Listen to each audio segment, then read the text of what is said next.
everyone. My name is Holly Hapke, and I'm a research scientist and director of research development in the School of Social Sciences at the University of California, Irvine. And on behalf of our co-organizers with ARCUS and IARPC, it's my pleasure to welcome you all to today's workshop. This workshop is the second part of a three-part series intended to support the development of inter and transdisciplinary Arctic research collaborations that has been jointly organized by ARCUS, IARPC, and the University of California, Irvine. I want to briefly introduce and acknowledge Britt Myers from ARCUS and Liz Weinberg from IARPC, who have been working with me to organize these three events. And I want to actually thank, in particular, Britt, because all of the organization that you organizing everything for today is really because of her efforts, and I want to sort of acknowledge that at the outset.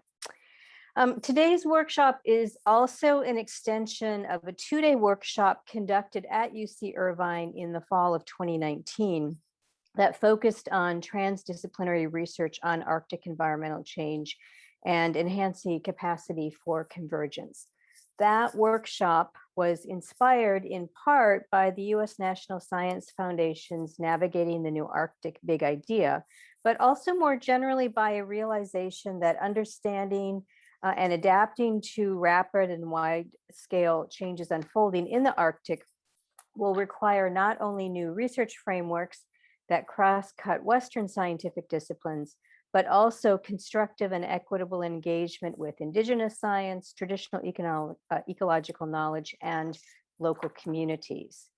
Interdisciplinary integration, transdisciplinarity, and convergence, however, are often quite difficult to achieve. And so that workshop in 2019 was organized to focus specifically on one, how to deeply integrate social and behavioral sciences and rigorous social science methodologies in Arctic convergent research. Secondly, how to develop meaningful collaborations with local communities. And third, how to incorporate best practices and processes for designing convergence research frameworks in the planning and execution of Arctic change research projects. And all of you got the link to those workshop materials. So if you're interested in exploring the issues that were covered a year and a half ago in that workshop, you're welcome to do so. One of the pieces of feedback from participants on that workshop was a request for more examples of interdisciplinary research related to Arctic environmental change. And so the purpose of this workshop today is to build on the theme of inter and transdisciplinary integration and collaborative team building. Next slide, please. So we have 5 workshop goals today. First, we wanted to bring together an interdisciplinary group of Arctic researchers who are interested in finding new collaborators. Secondly, and primarily, we wanted to share examples of interdisciplinary research and how other experienced interdisciplinary research have approached new collaborations, and we'll discuss processes for achieving inter or transdisciplinary integration and practical ways to overcome potential challenges. I want to emphasize that although some of our speakers will likely touch on the topic of community engagement and share some insights from their work with local communities, our focus today really is much more on the interdisciplinary integration across different scientific fields. Third, we wanted to provide an opportunity for people to share collaboration ideas, seek feedback, and practice interdisciplinary collaboration skills. We want to encourage more social science and engineering leadership or co-leadership in Arctic interdisciplinary research projects. And finally, we want to help identify the next steps for moving collaborative research project ideas forward. The format for today is that our events our day is divided into 2 parts. The first 90 minutes or so will consist of a panel in which our invited speakers will give brief presentations about their interdisciplinary or transdisciplinary research, and then engage in a discussion, sharing their experiences and insights about the process of this kind of work. We've reserved about 30 minutes for questions and comments from all of you. We'll then take a 20-minute break, and then in part 2, we'll come back for a small group hands-on conceptual exercise. And you have all been pre-assigned 2 small groups. When we return from the break, we'll then have a report. We'll brief you on that exercise. After the small group exercise, we'll reconvene for a report out and kind of wrap up and talk about next steps. As Kuba mentioned earlier, at any time, you may, and particularly during the panel discussion, you are free to write questions into the chat box, and we'll get to as many of those as we can during the allotted period. Before I turn to introducing our panelists, I want to acknowledge that financial support for this workshop has been provided by the SBE Director and the Arctic Programs at the U.S. National Science Foundation. However, all of the opinions expressed today are those of the speakers alone and do not necessarily represent the views of NSF. We are very grateful, however, for NSF's support in allowing us to do that. Next slide, please. So let me turn now to quickly introduce our speakers. You all received their biographical sketches in your packet. And so I'm not going to go into detail, but first up will be Dr. Elise Miller-Hooks, who is in the Sid and Reva Dewberry Department of Civil, Environmental, and Infrastructural Engineering at George Mason University. She'll be followed by Kathy Duderstadt from the University of New Hampshire, who is an atmospheric scientist in the Earth Systems Research Center there. Dr. Jennifer Brewer is in the Department of Geography, also at the University of New Hampshire. And then Dr. Courtney Carruthers, who's an anthropologist in, sorry, dry throat here, in the College of Fisheries and Ocean Sciences at the University of Alaska, Fairbanks. I've asked we've asked the 4 speakers to consider a series of questions that kind of touch on the benefits and challenges to doing interdisciplinary research, some of the approaches to team building and cross-disciplinary integration that they've adopted. If they might comment on conceptual frameworks that they found to be effective for this kind of work. And then the final question that they might touch on are, how do we assess outcomes from interdisciplinary research? So without further ado, let me turn it over to Elise from George Mason University. Hi, thank you so much for having me here. Can you just remind me, do I have 8 minutes? Is that what we decided? Yes. Oh, okay, thank you. Okay, so I am Elise Miller-Hooks. I am a faculty member at George Mason, as mentioned. I am in civil and environmental engineering, and I also have an appointment in systems engineering. I also mentioned that prior to coming to George Mason, I was on faculties of other universities, and I was a program officer at the National Science Foundation, where I ran one of the programs in civil engineering, and I was the lead program officer for CRISP, which was the resilience program, and it was across disciplines, much like the Arctic program is. They are the NNA program. I am wanting to share with you today a little bit about 2 big projects that I've been PI for that are quite interdisciplinary, and just mention a few things about my experience with it. The project that you see on your screen now is an ongoing project awarded 1 or 2 years ago, pre-COVID. I can't remember the time anymore with COVID. This project came about in an odd way. I would not have even thought to apply for it, except that Bob O'Connor from NSF saw me at a workshop that I was running and said, you know, I'd like to talk about this at the workshop, and by the way, you might be interested. And I said, what are you talking about, me in the Arctic? You know, so, and then when I read the call, I said, oh my God, this is so cool. And I think I have a thought on this, and maybe it could go somewhere. And I had to link up with all kinds of people that I had not anticipated working with. I want to mention the people, because I think that's the key to this interdisciplinary type of work. It's all about the thinking that we each do and how we come to it. Sarah Cobb is a co-PI on here, and she was the person that I was first talking with about this project. She is in conflict analysis and resolution. So it's a unique school that we have here at George Mason University, very much outside of engineering. And we had just been talking about trying to create Middle East peace through infrastructure. And so it was kind of just a fun conversation we were having one day. And I said, oh my gosh, look at this. We could bring some of this together. And so we started coming up with some ideas.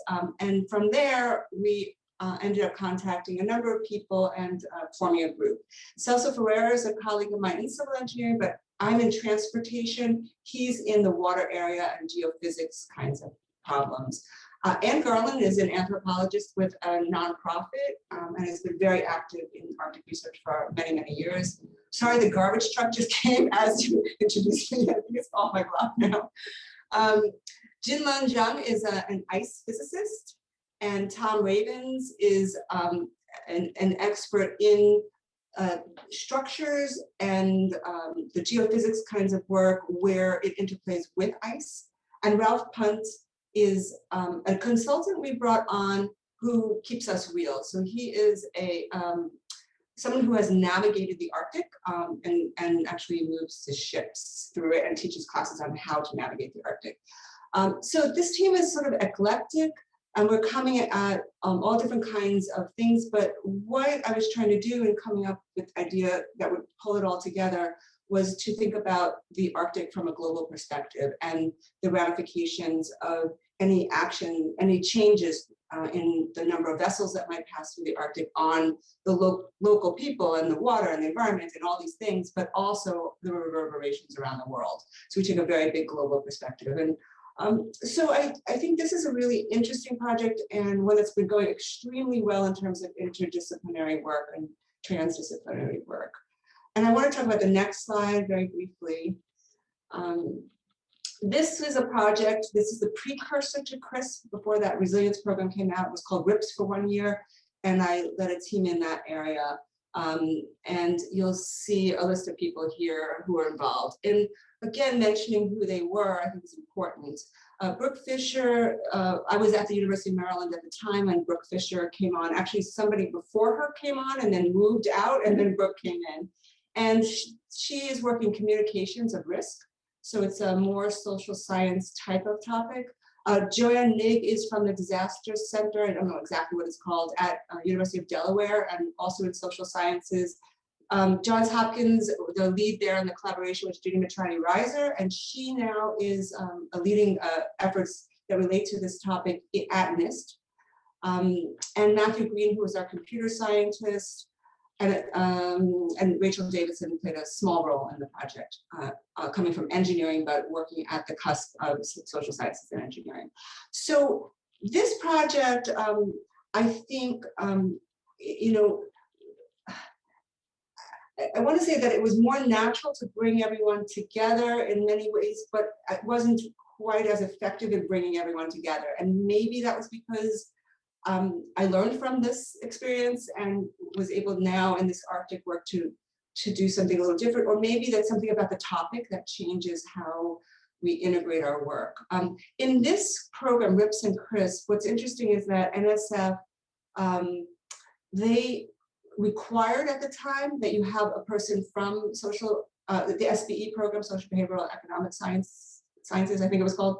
So you needed SBE, you needed SCIENCE, the computer science, and you needed somebody, a co-PI from engineering. So you had to cover all three of these.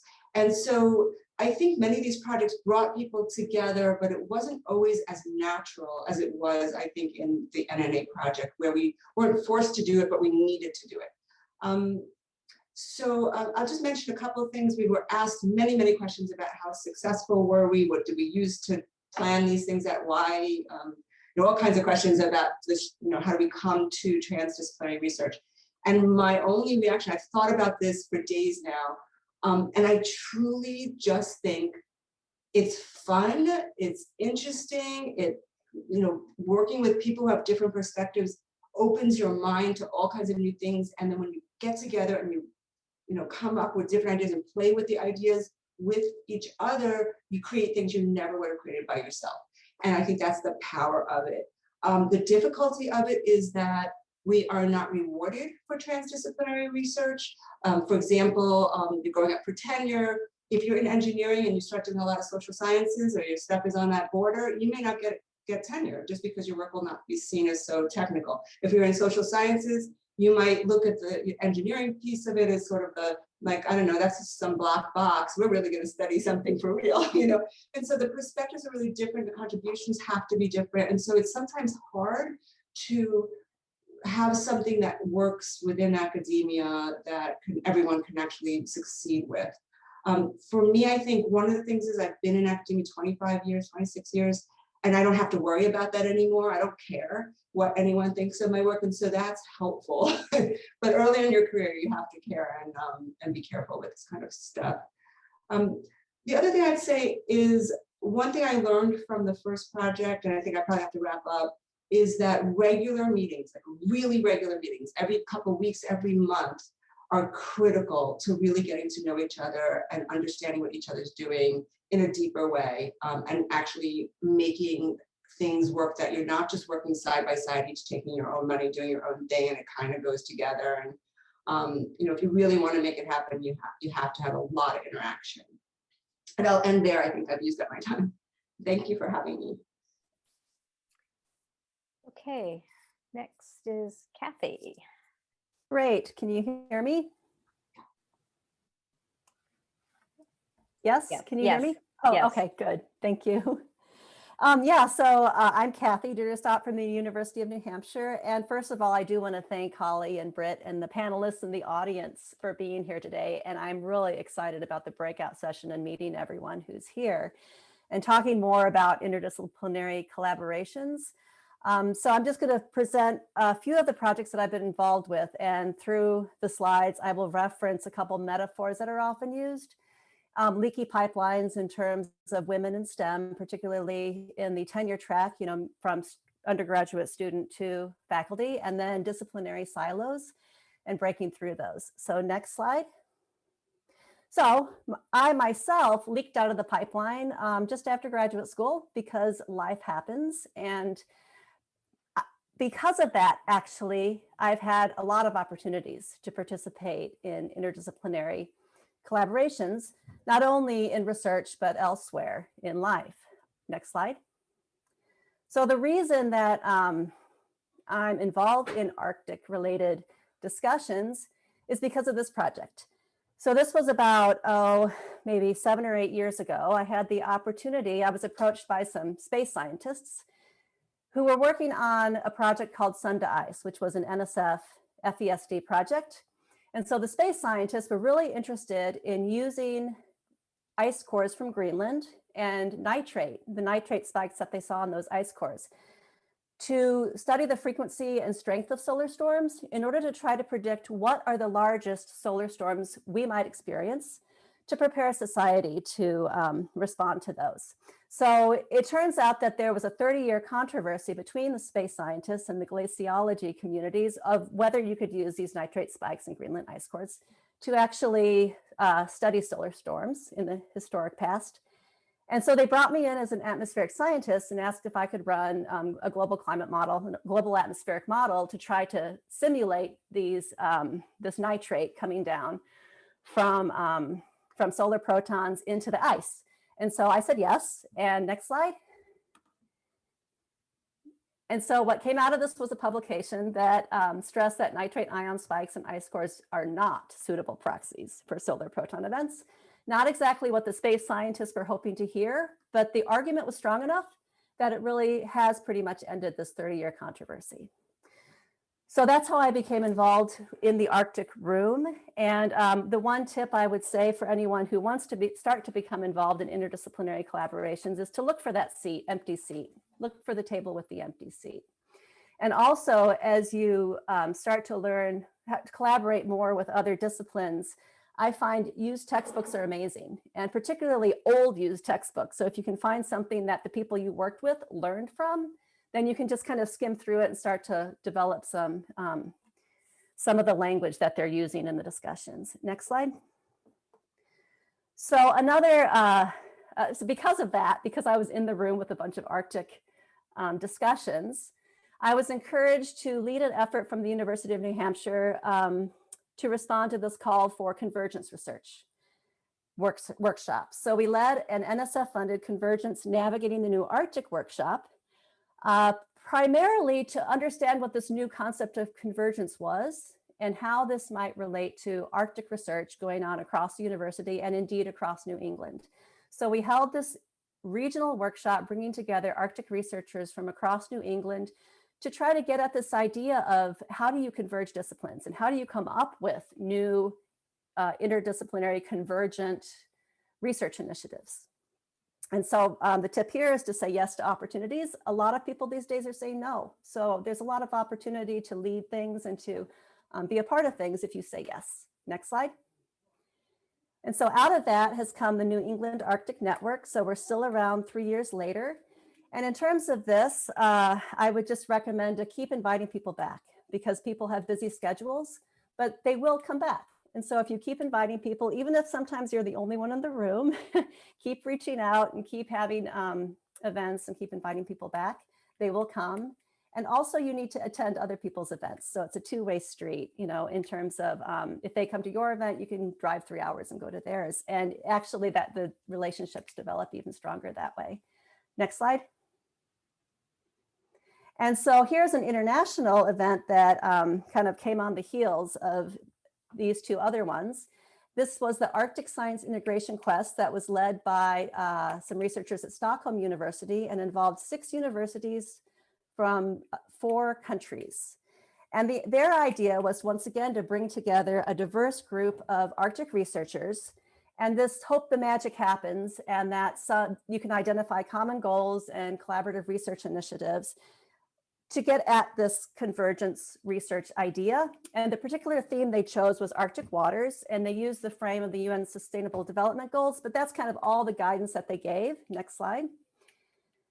And so a publication has just been accepted from this, where the title is a common goal a false hope in convergence research? And they're hoping that it is not, but it does highlight that co-developing these research questions is very challenging. Next slide. And so I wanted to briefly go to the Middle East again, just like Elise did, and stress the importance of seed funds. So this was a particular collaboration that went on for a couple of years so far that brought together political science, some people from political science, earth science, history, geospatial science, atmospheric science, and environmental policy to look at environmental and cultural concerns in the Middle East under the umbrella of conflict. So we once again met quite frequently, monthly meetings for 2 years, and we had everyone present their research as they would present it at a research conference, but we really never made it past the first 2 slides because everyone had so many questions, including, you know, what does data look like in your field and language questions and all of that, that were really inspiring, insightful, and an intellectual challenge. Next slide. And so lessons from that are that meeting frequently and consistently is very important. And also because we had developed those relationships, when COVID hit, we had an opportunity to write a policy brief that brought together atmospheric science and political science. In this case, we were looking at satellite images of nitrogen dioxide over different places in the Middle East, comparing the COVID lockdown with the prior years. So next slide. And so the final project I wanted to just throw out there is one that I'm working on with Jennifer Brewer. And I should say that Jennifer Brewer has been involved in a lot of these other projects. I should have said that up front, but I'll say it now. She's going to be up next. But this is one we're working on where we're looking at, we're envisioning future communities in Northern New England as part of an NSF Co-Science and People project, really looking at how long-term thinking will affect short-term decisions, as well as how to prepare to respond to surprises, black swan events, and things like Arctic ice melts that will bring both opportunity and hazards to New England. Next slide. But unfortunately, we are still in the storming phase of team effectiveness. So it's a struggle right now, but we're making progress, and it'll be exciting to see where this project does go. Next slide. And so finally, I did want to note the importance that in addition to converging to try to find these new innovative ideas, it's important once you work together to keep diverging back to your disciplines and bringing back what you're learning to your own disciplines. And also, as we look toward integrating the disciplines, to remember that extreme focus that some disciplines have is also very important. So we don't want to lose the seed corn or lose the seeds while we're trying to break through these silos. And then finally, yeah, let's collaborate. I'm looking forward to the breakout session. Thanks. Thank you very much, Kathy. Okay, our next speaker is Jennifer Brewer, also from the University of New Hampshire. Thanks so much, Holly. I have to say, I really wish we were all meeting in person, because as we're all learning, so much of this is about personal relationships, but I'll do my best here. And I don't have slides because mine would not be remotely as beautiful as everyone else's. I guess each panelist is coming to this from a really different place, obviously. And I feel really lucky that as a geographer, on the one hand, we have this long, rich tradition in spatial analysis and human environment relations. But on the other hand, our discipline is always borrowed from others, and we are epistemologically diverse. So although I've really pushed the boundaries and doing more interdisciplinary work than most, it's not so uncommon for us. So that was sort of one hurdle that we don't have so much. And even actually, I started doing interdisciplinary work as a graduate student. When I started tallying them up, I had something like 9 formal interdisciplinary projects. I'm sorry, I shouldn't say I've been involved in, only just beginning to sort of figure out how to lead herd the cats. So starting quite a few years in marine fisheries policy, some work in coastal management, climate change response, recently dabbling in built infrastructure. I want to say all of these projects have had social science, particularly qualitative social science. And we don't have a quantitative social scientist on this panel, and they probably have a slightly different perspective. They do have a different perspective. And then also either biological sciences or physical sciences, or recently engineers. But even after all this, I still feel like I'm feeling my way through, right? There's no clear roadmap. Every project is different. And it's really an iterative learning process, right? It's interdisciplinarity is a process, not an outcome, at least in my mind. And I should also mention a lot of my work is, we could call it transdisciplinary or publicly engaged, which also colors the way I come to this. But I think Courtney's going to talk more about that, so I will not. And you had a prior workshop on it, so there's some great material there I could see. Building on a comment Kathy made, I think I've learned as much, and in a sort of less painful way, more efficiently maybe, from some lower stakes experiences, attending interdisciplinary conferences, doing co-advising of graduate students, being on review panels, writing white papers, writing failed proposals, various kinds of service. So there are ways to sort of start thinking interdisciplinarily without necessarily taking the time to write, a really big NSF proposal. And that writing is a learning process. You learn from the reviews. I'm not saying don't do it, but I've learned as much from these. I mean, for instance, Kathy and I, a lot of what we've done in the last couple of years are really planning projects, right? Convening workshops, bringing teams together, building the relationships, learning all of the hard things that we saw sort of explained very systematically in the pre-work for this panel, but in fact, sort of experientially are not so clear. So I'll just mention too right now, in addition to the co-science and people work, we are both on a project led by an engineer on resilience to seismicity and climate change in Alaska. That is funded by NSF's Navigating the New Arctic. Looking at how might we better support communities in Alaska for the cumulative impacts of earthquakes and forces such as permafrost melt, sea level rise, and so on.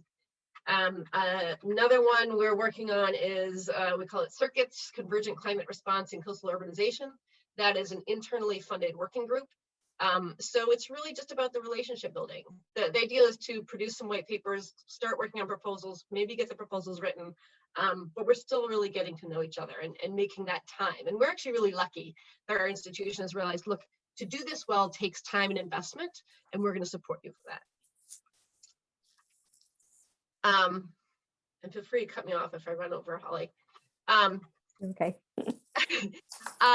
But in one of the recordings, Deanna Pennington was talking about distributive cognitive systems, right? So one of the things that I really enjoy about this work is that constant challenge, that deep learning, that social engagement, that feeling, that recognition that, you know, there's no hero narrative here. We're all just, you know, we bring different pieces of the puzzle, and the big complex problems take multiple diversity of skills, right? It makes us better teachers, makes us better public scholars. And at the same time, personally, I appreciate my own discipline more. So I can see how important and necessary it is to keep coming back to that depth and that rigor that we were originally trained in, and where our really institutional homes are. There are some downsides. I see pretty clearly that the number of publications is fewer than might otherwise be the case without this kind of work. It's just the opportunity cost, the time to build the relationships. You know, hopefully there'll be the long-term payoffs. It's not guaranteed. You know, sort of depends what your trade-offs are. What are your, why are we scholars, right? What are we trying to do here? I think it's probably a bit of a rabbit hole at the moment to talk about the role of social science in relation to these teams. I have quite a few comments on that if we want to talk about it later, but I think one of the previous workshop maybe talked about that some. But it's complicated. I mean, it's a wonderful thing that social scientists are in demand now. Making sure that integration happens in a way that's equitable is really important. The social science isn't just broader impacts. Some strategies briefly to sort of help make it work. I am learning the hard way that investing in a smaller number of longer term relationships is going to work better, you know, instead of sort of saying yes to every opportunity. And partly it's your career stage, right?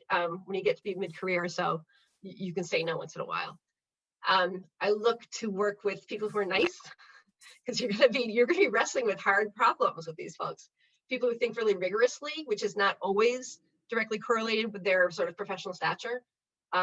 People with good social skills, people who really have that desire to learn, don't mind coloring outside the lines, so aren't going to get too, you know, they can bring a sense of humility. I know Kathy and I both talked about this is really an important thing to be humble.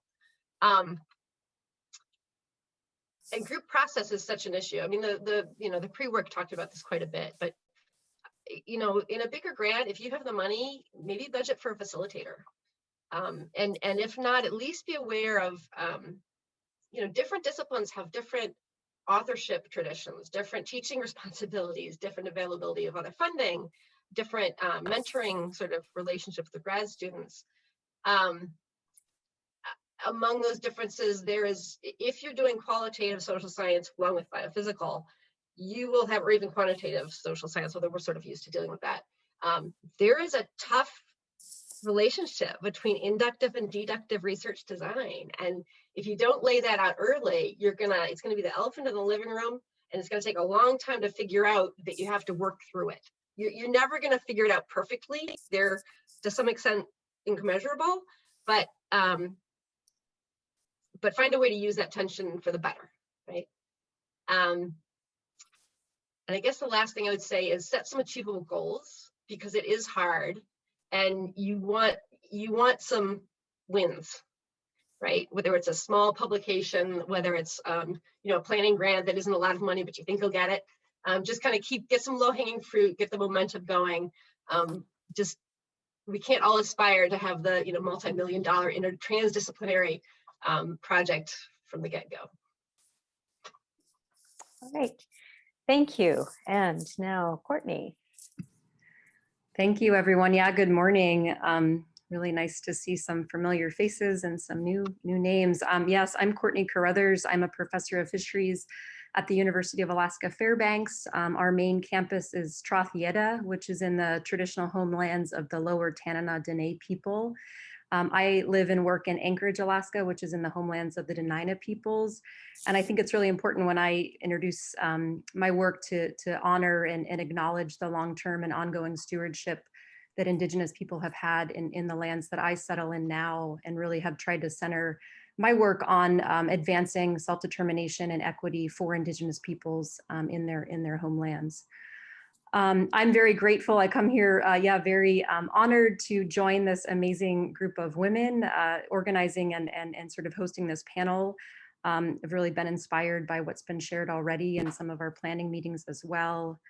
So I wanted to just maybe the next slide, please. I have some photos mostly to give you a sense of my main message here, which has already been said, is I think the real key to this work is deep relation building. I think some of what Jennifer was just getting at, the sort of epistemological tensions between some of our disciplines, you're not going to work through that in a casual, one-off meeting. You need to really dive deep to really understand how someone's approaching a problem and there's the way that they think.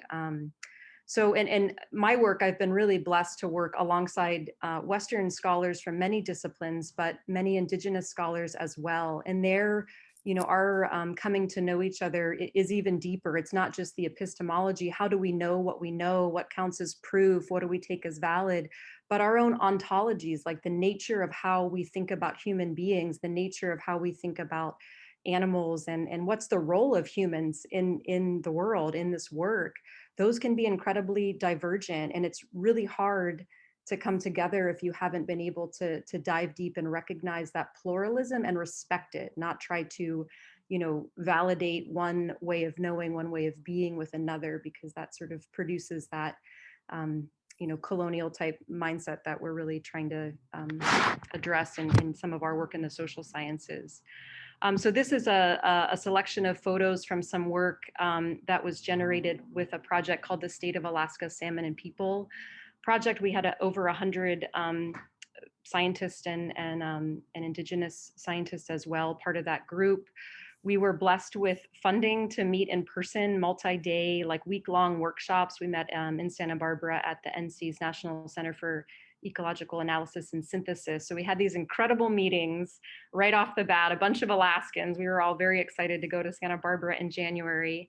And we're all in the space together, social scientists, natural scientists, elders, and right away, as it should be, our intellectual guides in that work were the elders who really grounded our work, started and set our conceptualization even of what are we doing? Why are we doing this work? Why are we synthesizing what we know about salmon? What's the goal of that? Are we interested in, declining salmon size? Are we interested in the fundamental integrity of Indigenous stewardship with regard to salmon? What, just sort of laying out, why are we doing this work? So anyway, that really started a transformative set of projects, getting to know and work together in close collaboration. So the next slide, I think, will show you the State of Alaska Salmon. This was just one of our larger team, and just really, I want to acknowledge in particular our intellectual guides, as I mentioned, Otna Elder Wilson Justin here in the front, Yupik Elder Mike Williams here in the front as well. So the next slide, please. These are just a couple more photographs from our working group. I want to also acknowledge Dr. Jessica Black. She's a Gwich'in scholar who I've been collaborating with on several projects. And I think the sort of success of our collaboration is that it's Indigenous led, or, we're coming together. A lot of our work is about how to bridge knowledge systems, how to bridge approaches. And so I really want to acknowledge her leadership and guidance in the work that I do as a settler scholar. Next slide, please. So that State of Alaska Salmon and People project gave rise to another project that's been a bit on hold due to COVID and their request from our tribal partners that we not proceed with research in this pandemic. But we have a planning grant, Adal Chikun Alikchi Sukshluta, which means coming together to learn. And this was a really, I think, important step. We had a large team at my university. I'm in the College of Fisheries and Ocean Sciences. We have oceanographers, marine biologists, fisheries scientists. I'm really the only social scientist. We have one economist. And they were very excited to put in a large, proposal to do oceanographic research and community engagement. And the community said, we're not ready for this. We don't want this project already designed. We want to be engaged from step one. And so through our partnerships, we were able to bring along onto our team Wathla Gidak, Barbara Blake, and Lagunai, Liz Medicine Crow, both amazing Indigenous leaders in our state, to craft for us an Indigenous-led approach to a research planning process. How would it look to indigenize that approach like from day one? And what we've learned with that is it's a lot of time getting on the same page. We've done some racial equity dialogues, we've done some deep learning with our whole team, but we've had really big transformation as a result of that. We have oceanographers and fishery scientists saying that this is the work of their generation, of their time, and it's really led to some big transformation. And the next slide, I think, will show you one more of these transformative things to emerge from these relationships is a new NSF funded through the Navigating the New Arctic, as well as the NRT Interdisciplinary Graduate Research Traineeship, DMUMPTA, all of us coming together to transform Western and Indigenous fisheries and marine sciences together. So we're super excited in our university because we have support from NSF, which gives us legitimacy to say this work is so important that we're doing. And we have some really great research support and educational support to really transform how we think about educating our future fisheries and marine scientists, recognizing they need and should be gaining expertise from Indigenous knowledge systems and Indigenous people, and that should be absolutely convergent, fully bridged, fully included. So I forgot to start my timer, so I will wrap up here in a minute. I have a lot of notes, and I'm hoping that we can discuss in the groups a fair bit, but I wanted to mention a couple high-level things that I thought were important in addition to the deep work and relationship building, being really attentive to those deep and often invisible and unreflected upon epistemological or ontological differences that you might have, and that can be really problematic if they're not discussed and given full space and equity in the group. Finding your intellectual guides. For us, it was elders in our work. If it's, and it doesn't have to be, senior faculty in your departments, it might be students, and often should or could be students. I saw Margaret Rudolph on our list here. She's a PhD student at UAF, leading incredible change at our university, and really just being able to do things that some of us that have been in our fields for too long aren't able to do. And I apologize for the siren there. I don't know if you can hear that. I think one other point is on research and context and understanding research legacy. I think this is incredibly important for discussions of work in the Arctic, because the Arctic is Indigenous homelands. I think it's really important to think about any work that we're doing in a scientific capacity to be done in good relation, really centering Indigenous sovereignty and self-determination for deciding how and if and what research looks like in the Arctic. So I think I'll close on that. Thank you very much. Okay, thank you. So we actually have, hang on, let me change my view here so I can sort of see things. We actually already have some questions in the chat that touch on some of the questions that we had sort of discussed in our planning group. So I'm going to maybe start with some of those. And Jason, sorry, my box keeps getting covered up. One of the questions that's come up, and this alludes to, I think, a comment that Jennifer made, is if you could maybe elaborate a bit on how do you bridge between inductive and deductive modes of science. So maybe, that's a pretty big challenge. And if you have maybe some specific examples of how you've talked through that process. Do you think it's, is it possible? Did it work? Didn't it? Did it not work? Anyway, let's maybe start with that kind of question. This is like the hardest question. I was like, do I even mention this? Because I don't know how to fix it.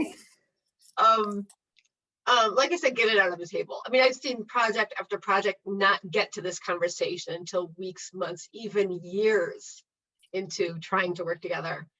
And I mean, if you poke around I mean, I have to say we have an advantage as a geographer because we look in their own discipline and find some really cool examples of how people have like taken field surveys that can be quantified and do sort of a matching set of interviews and mutually inform each other. So there are, if you look up mixed methods, you can find ways to bring them together. But it's going to take a lot of compromise to get there, right? Those were often sort of engineered or created by geographers who already think this way. When you're bringing in people who are just really coming from radically different ends of that conversation, people are going to have to give and take, and I still have trouble with that. Like, you have to let go of, you know, how hard do you cling to your little dream of how great your piece of this project could be, and how much do you compromise and say, well, my great piece maybe get funded differently. Anyone else? I mean, you've all kind of grappled with that issue. If anyone else wants to. Well, can I ask about that?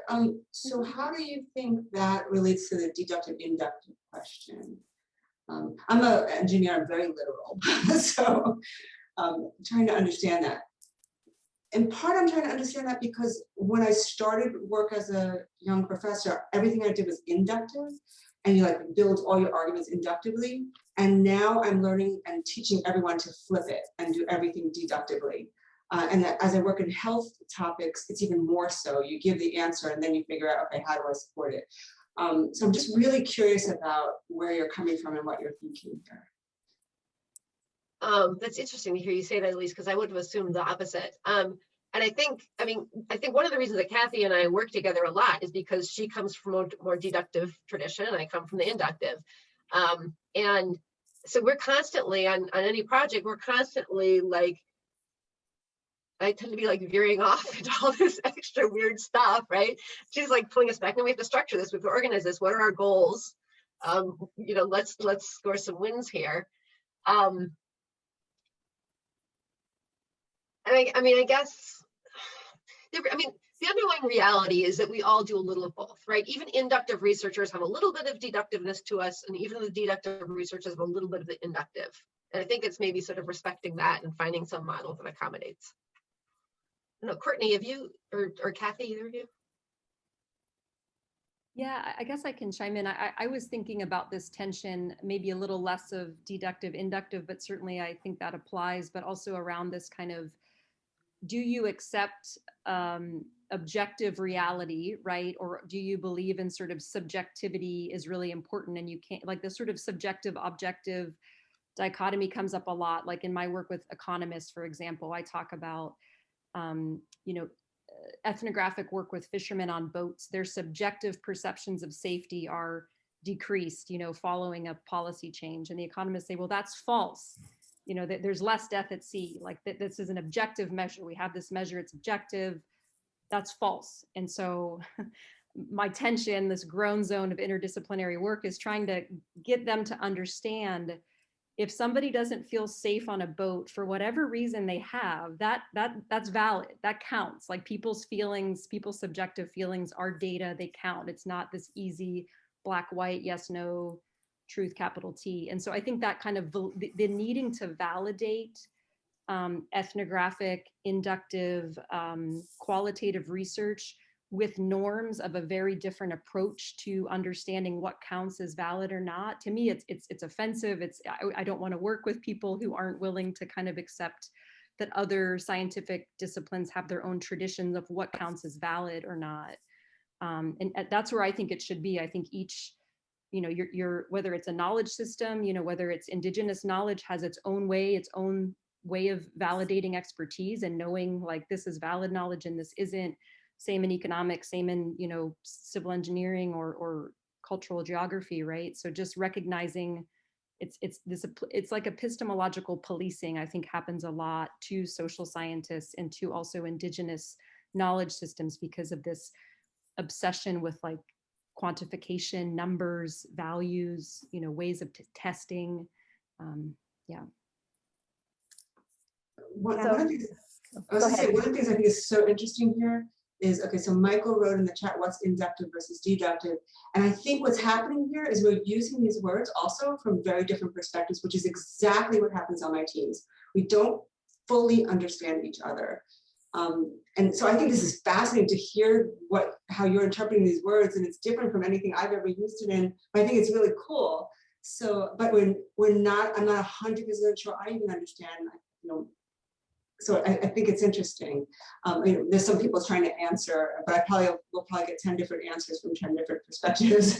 So very cool. Can I just also mention that this idea of defining words based on, you know, what people have learned throughout their educations, and, you know, inductive might mean something very specific in one field. But this comes up responding to another question in the chat about writing proposals across different disciplines. And I find that the editing is the most important part, because you run into these words and then you have to go back and say, what did you mean by this?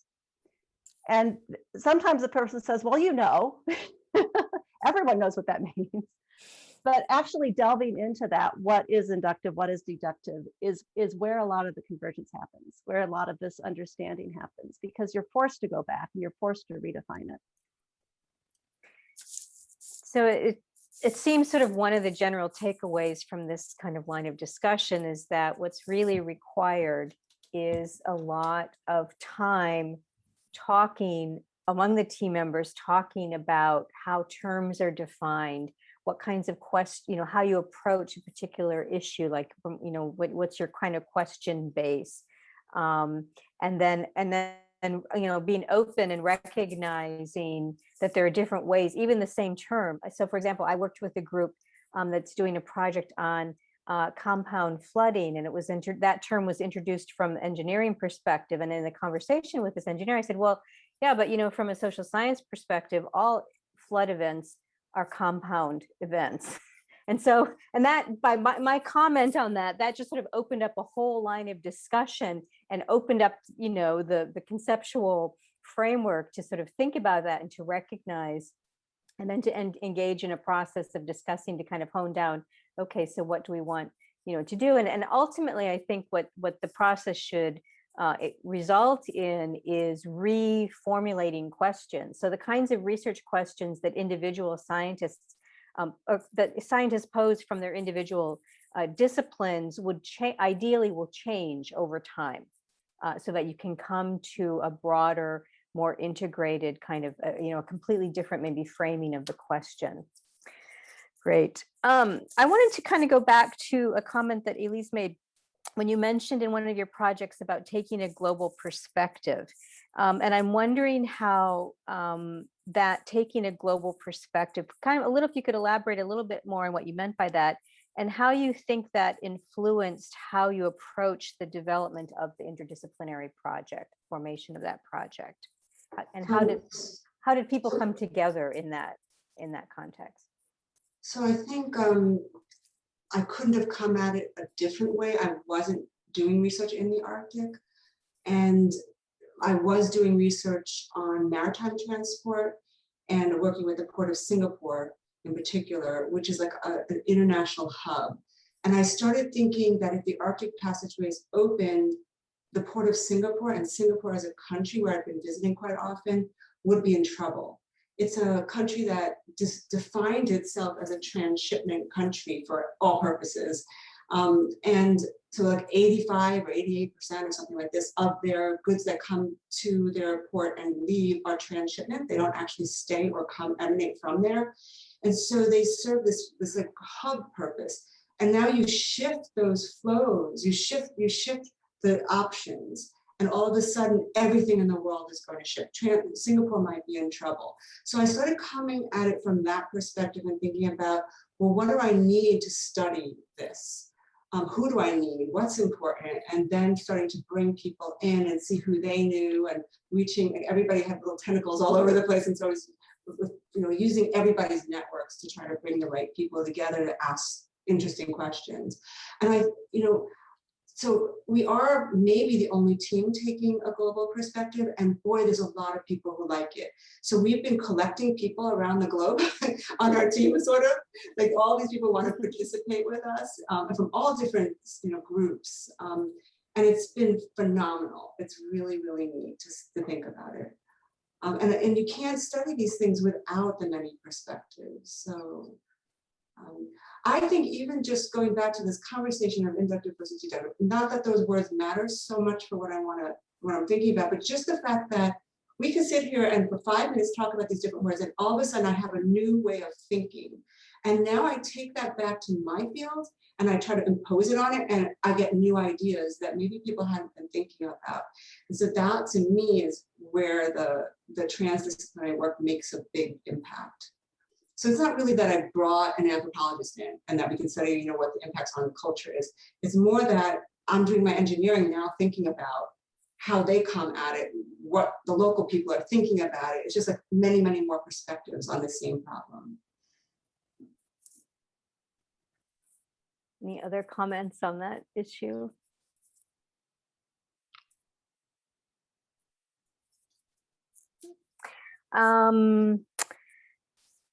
Let's see if there's any questions. I just wanted to comment on not only, I mean, you could look at it the other way too, is that it's important to think specifically and local too, in order to get people on the same page with things, you know, to bring their disciplinary expertise to a specific local problem, or to all be in the same place looking at the same thing. Yeah, and we can look at it from a worldview and not go into the, you know, the place that's being impacted, and we missed everything, right? But if we don't look at what happens locally, how it, you know, percolates and cascades through the world, we also miss the bigger picture. So that's really key. You know, somebody said, I don't remember which speaker said this, what is truth? I love that question, because what's true, was it you, Katharine? I don't remember. So someone asked, what is truth, and talked about the role of people in the world. And then it sounds true. I wrote it down as you were saying it. And I just thought, that is such a good question to be asking. And it does, it has a major role in how we respect each other as we're working together, and what actually comes out of things.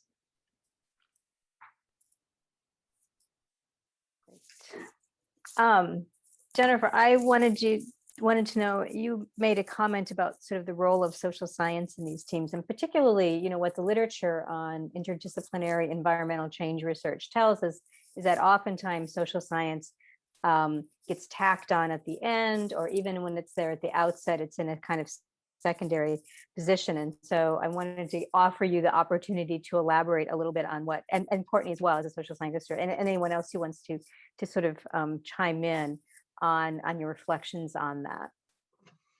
Yeah, I mean, I start to feel like I've been beating this drum a while, but this is a new audience, so maybe I got to do it again. I can't tell you how many times I've seen projects say we want a social scientist, or we want, and found that really what they want is, I have a whole list: needs analysis, outreach, public opinion polling, public relations, group process, marketing, advocacy. Those involve social science, but those are really applied things. And some social scientists are happy to do those, but not all of us. And if you're a social scientist who really wants to build theory and do what most people understand as science, we have to be able to say, that's really cool. Why don't you go hire a public opinion polling firm? It's going to cost you a lot of money. They do it really well, or as well as can be done, to which credence we give to those. Similarly, unfortunately, I find myself sometimes being asked, increasingly actually, I have a student who's a ecologist or physical scientist, and they really are interested in the human end, and that's really cool. And I'm like, that's great. Can you teach them how to do interviews? I'm like, I can, but don't you want to hire a social scientist? Don't you want to involve a grad student? Can't we write the next grant to include a social science grad student, so that you get somebody who knows the theory behind it? Because you can do, it's like, and again, I'm not trying to be negative, but if I were to ask a fish biologist to teach me how to count fish eggs, and thought that I could then build a population model, I don't know a single social scientist who will do that, right? So it's just, and I mean, it's the nature of academia, it's the nature of our world. It's nobody's fault, but it requires some attention.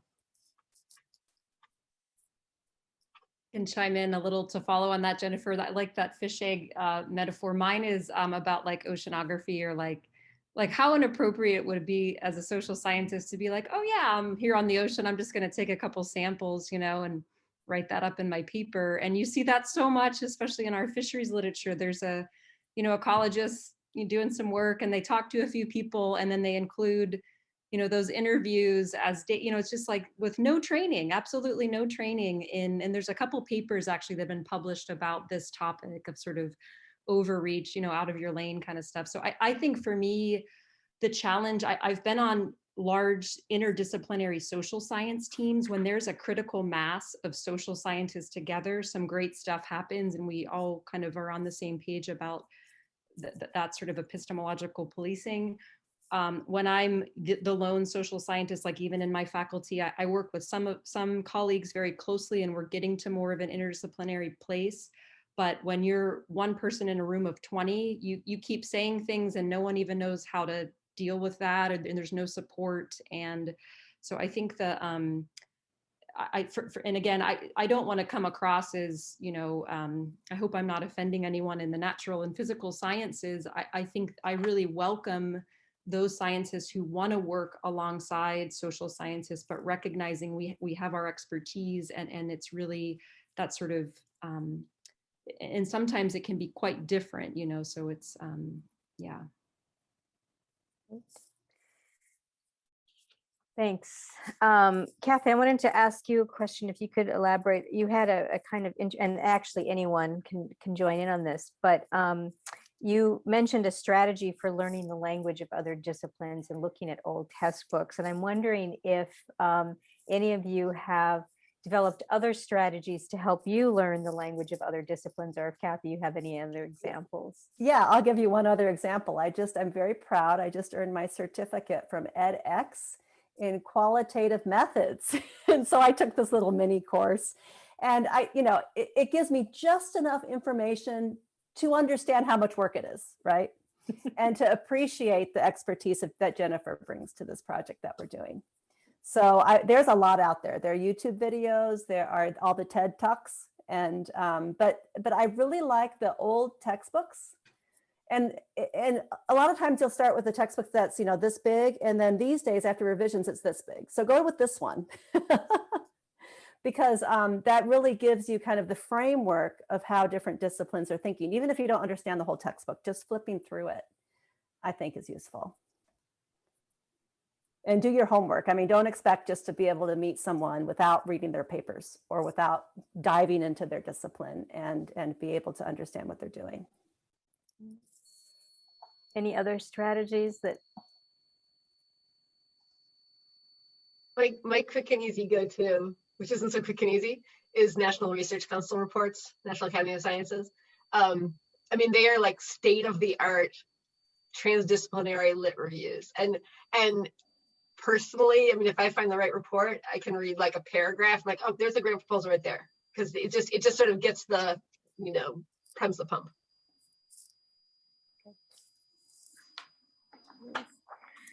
And then before we turn to some other questions from the participants, which are starting to pile up, I wanted to just ask Courtney, you had talked about deep relationship building and kind of this considering epistemologies and ontologies. And I wondered if you wanted to elaborate a little bit on your experience of trying to sort of bridge knowledge systems across Western science and indigenous science, because I think that's an issue that people would find very interesting to have some greater understanding on. Yeah, and so I think, thank you for the question. I think this is, still very much something I'm learning a lot. I'm in no means an expert on thinking about ways of bridging knowledge systems. There's a new paper, I can put it in the chat. Dr. Andrea Reed has written a really nice paper on kind of bridging Western and indigenous knowledge systems within fisheries with a set of collaborators. It's really exciting work. But in our work, I think that we have been,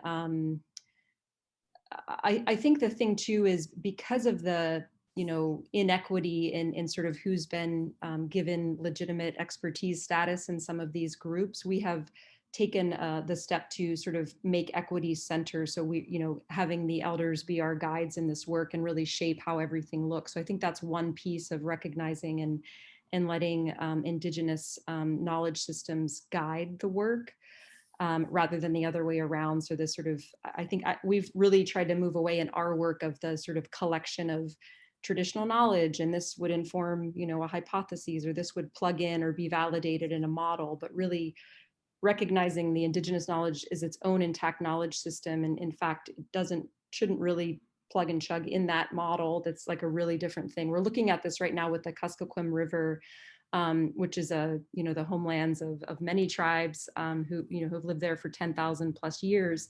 And in the Western sciences, it's called a quote unquote data poor river, a data poor fishery. We don't have a time series. And I was just in a meeting last week where very well-meaning scientists were talking about this river system as remote and data poor with the people who've lived along the Kuskokwim like for their entire lives and their ancestors for 10,000 years back. And I think for me, this is one of the most data-rich systems on Earth. You have people still living in their homeland, speaking their language, that their language encodes so much knowledge about each bend of that river, each people who fished at the same fish camp for hundreds of years in living memory. So it's incredibly data rich. And so to me, that paradigm shift of whose expertise, what is data, what's, who should we be, whose expertise is needed for addressing like questions of the Kuskokwim River salmon as just one example. So I think that's a transformational shift that I hope happens in more disciplines and more sciences, that the front grounding of Indigenous expertise as really should be leading the game, leading the work. And then I think some key concepts of this sort of places of misfit, like I use the concept of maximum sustainable yield in the fisheries. It's a MSY, like we manage our fisheries for maximum sustainable yield. It's a very common scientifically calculated measure. Talking with an elder like Wilson Justin about an Atna ontology, about salmon being a non-human relation, a relative, a being with agency. Humans, like people would never tell salmon, you're going to come back next year in the maximum number that your beings have, and we're going to catch you. Like, it's so offensive, he said, that you wouldn't even, like, to do that, like, potentially invalidates the whole relation. Like, it's really offensive.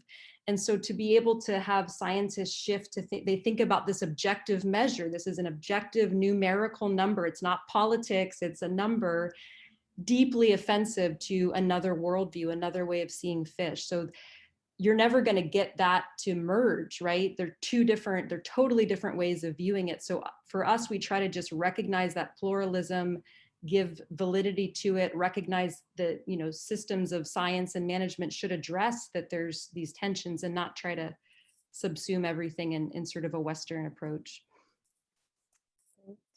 Thank you.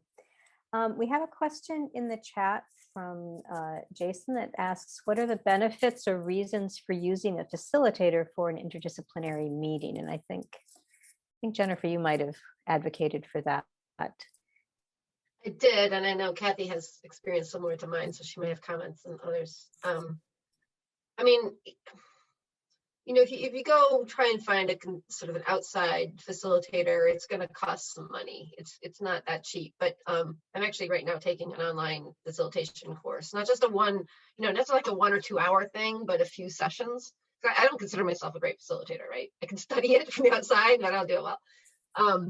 So just learning a few of those tricks, and it's a sort of a mentality and a positionality that if someone in the group has that, I think you have to get a little practice to be able to both be a team member and be a facilitator.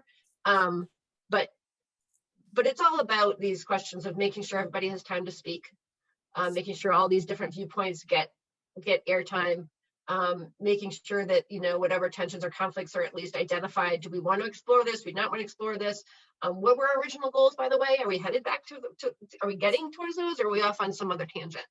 And it just, my experience is that it, as sort of challenging and frustrating as this work can be, any little bit of skilled facilitation can kind of relieve that anxiety of like, where are we all going with this, right? Yeah. Kathy, did you have anything to add? Yeah, I'll just add that I also think it's important to really get to know the facilitator and to have them in the planning meetings as well, if you can afford it, certainly, because that way they understand where you're going, you know, or they understand the conflicts, or they better can help guide the conversation. And also, kind of going back to another comment in the chat, not only a facilitator, but also artists are very useful in having in these conversations, because they come with a very different perspective, you know, artists, writers, storytellers, who can also be part of the discussion and can identify themes and help guide the group to develop shared goals and projects.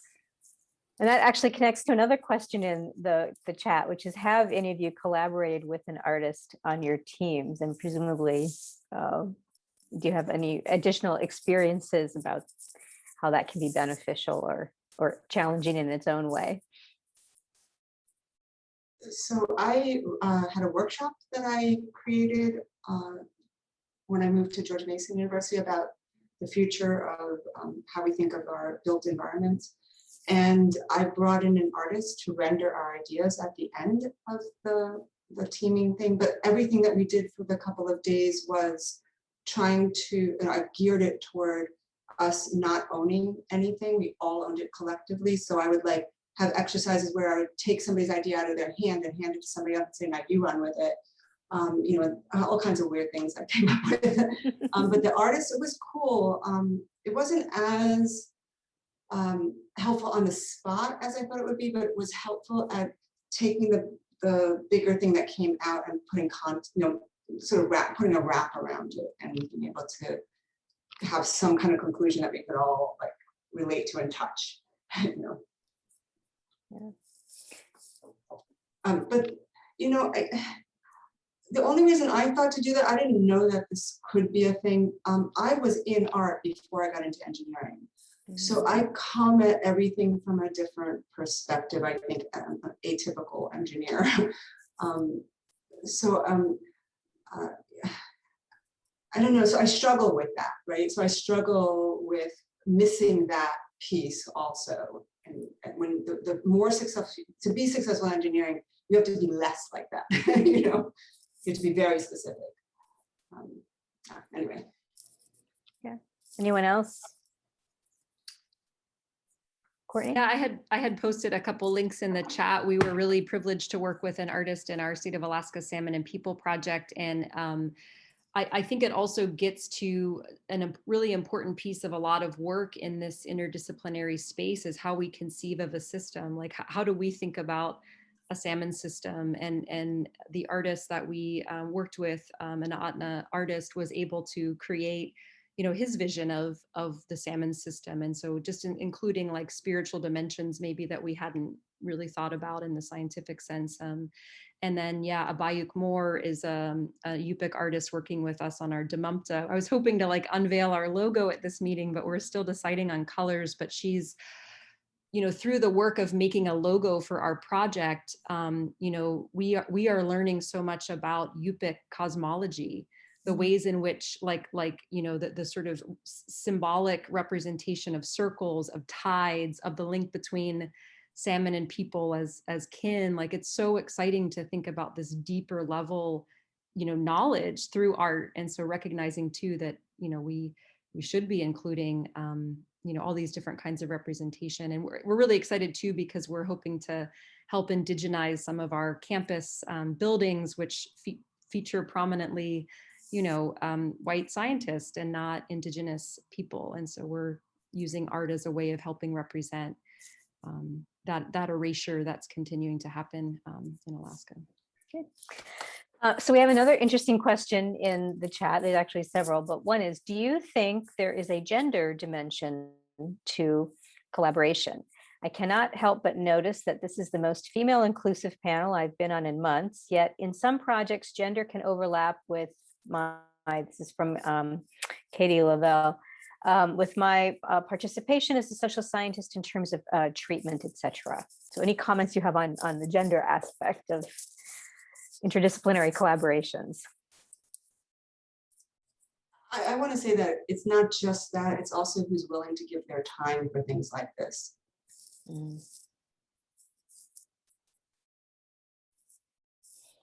Well, or in my case, where I left the traditional path after having babies, right? And so because of that, in order to remain in science, I had to kind of take what I was given or pull up a seat at a table or really kind of be pushy and push into certain different disciplines. And by doing that, I've gotten quite a broad background, interdisciplinary background I can draw from. So maybe because of the different challenges that women face, they've developed more skills in that area. A thought.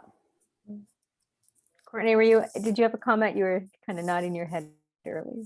Yeah, I've been thinking a lot about this. I'm on a couple of groups, kind of interdisciplinary teams right now. And I do feel like it's hard sometimes to work across gender norms and also generational norms. I have older men speak in a certain way and minimize, I think, younger women like all the time. And I feel like that norm is shifting, but I'm seeing it play out like in one of these current panels. And so it just, I guess it's hopefully all of us in this 2021 space are reflecting a lot on all sorts of inequities and different things in the world. And I just feel like in those of you coming in maybe as new to this interdisciplinary space, whether you're, any gender, but personality too, just kind of recognizing it takes a lot of knowing when to step out, rather than dominating in terms of conversation. And just like Jennifer said, with like facilitation, recognizing like how this group is going to work and what are our,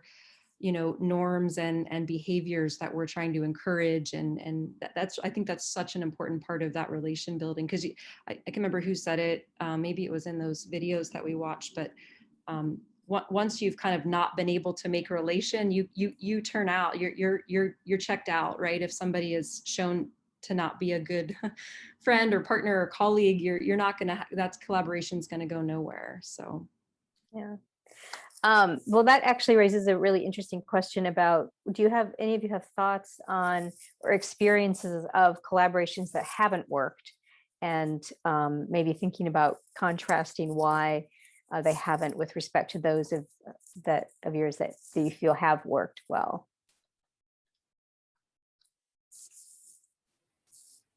Yes, Kathy, go ahead. I will just Just jump reiterate in. the importance of frequency of meeting.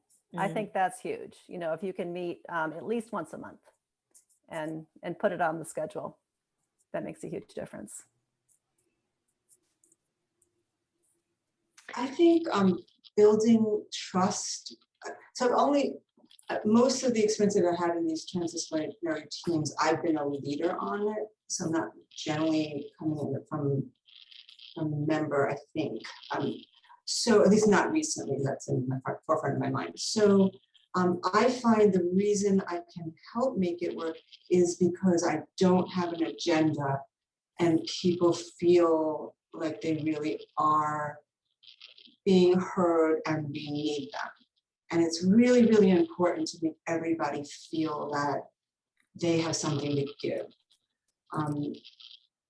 So I don't know how other people approach it, and I didn't learn to do that from research. I learned to do that because I was the chair of my university senate at a prior university and learned those skills, of sort of really listening.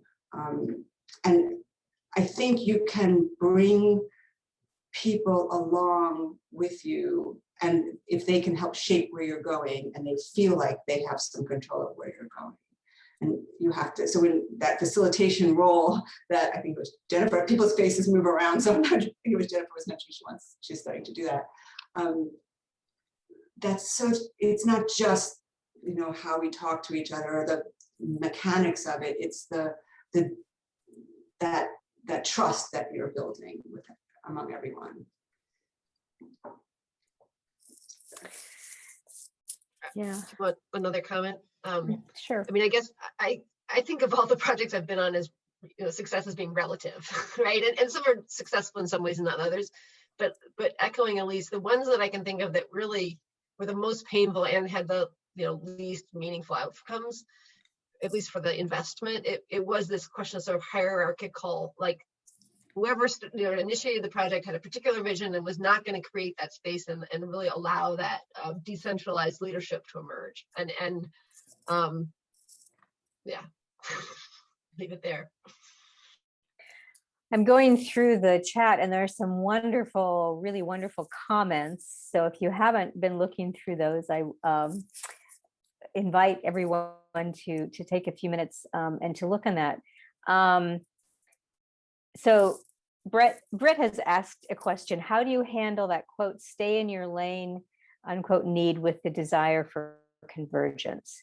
And then that could also connect to another question about the potential problem of falling behind, like if you in your own discipline, if you engage in interdisciplinary work. And so if any of you have thoughts on either of those two issues.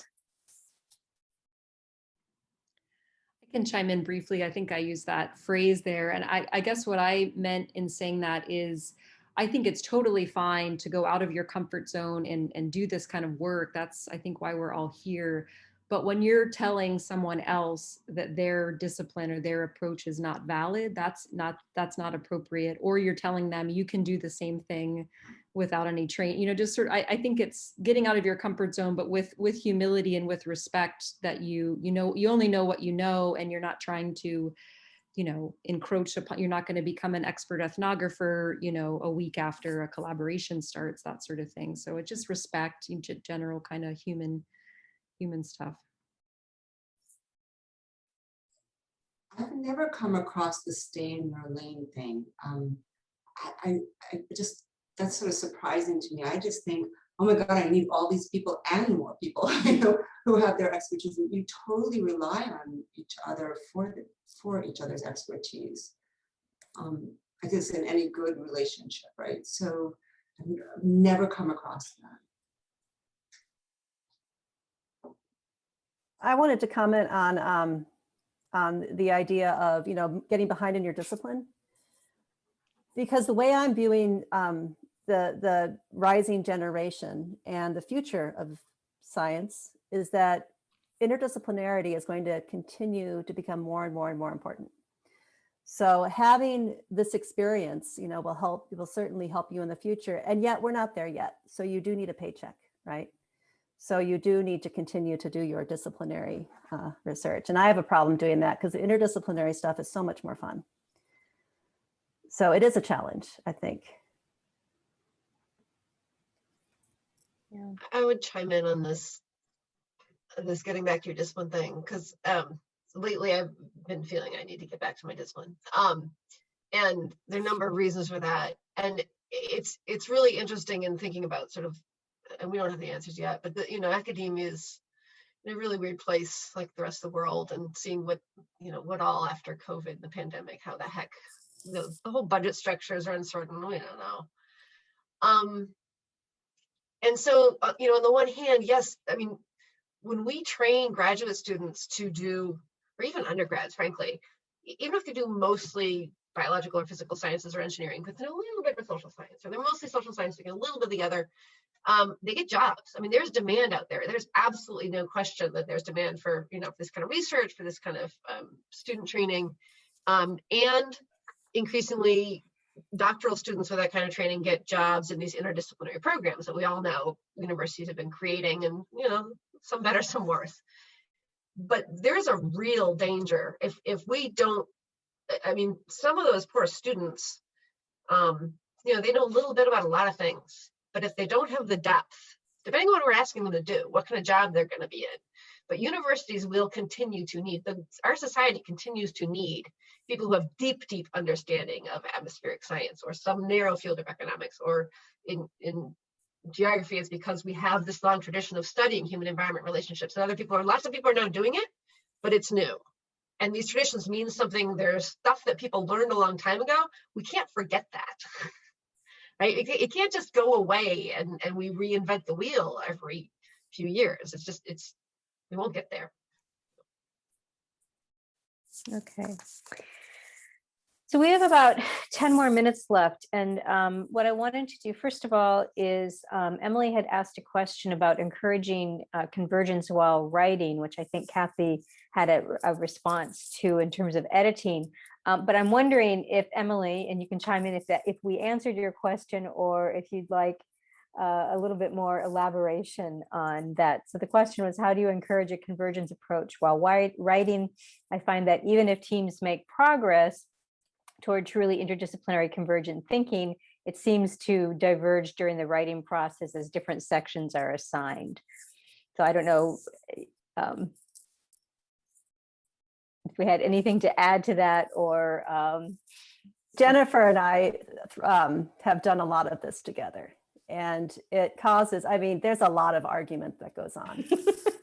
And so, you know, that's once again, maybe making sure you can trust your collaborators. So you need to get to that trusting relationship first, because editing can bring up a lot of controversy and emotions, especially editing writing after you've put a lot of work into it and have to suddenly, you know, delete an entire paragraph because it doesn't fit. Mm-hmm. So I'll just say, yeah, it's hard, but you have to devote the time to it and have those relationships ahead of time, I think, to be able to take the criticism.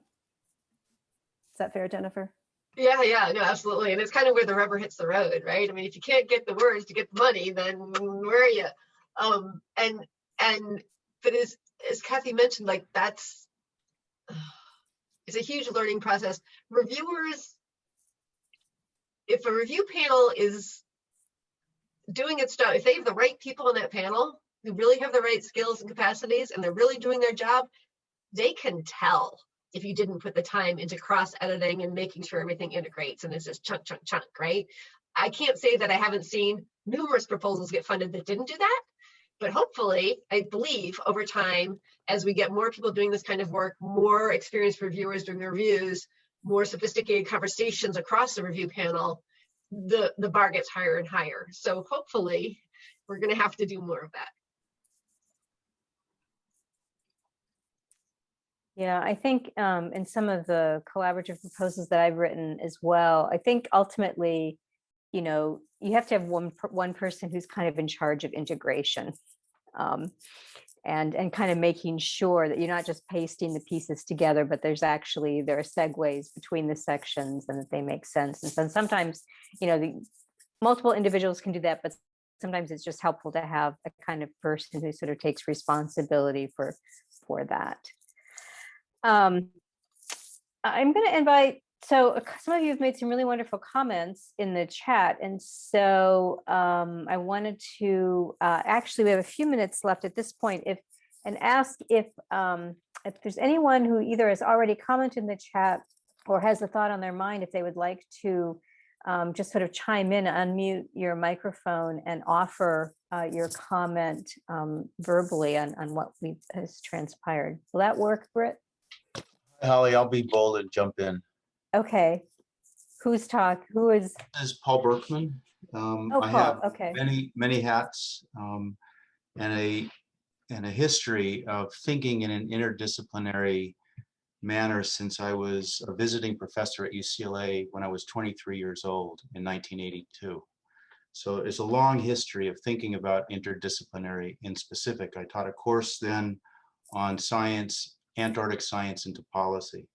So I think credit goes to the organizers for recognizing momentum associated with leadership capacities of the social sciences in an integrated way that involves the natural sciences as well as indigenous knowledge. And it seems to me the real challenge that we're facing at all kinds of levels, from Black Lives Matter to discussions among China, United States, and Russia, are issues of inclusion. And so if we think about the sciences in an inclusive way, an observation for the purposes of this workshop and trying to be helpful is that the natural sciences, the social sciences, and indigenous knowledge, they all reveal patterns, trends, and processes that inform decisions. albeit with different methodologies. And it is the methodologies that complicate the issue of operating across silos per se. So in the process of thinking about how to facilitate and move the fields, plural, in ways that are helpful to the world we live in at local to global scales, to be inclusive, and an option which can be used or ignored explicitly is to think about science as the study of change. Because all of the decision-making that we make for governance mechanisms and built infrastructure ultimately are responding to change.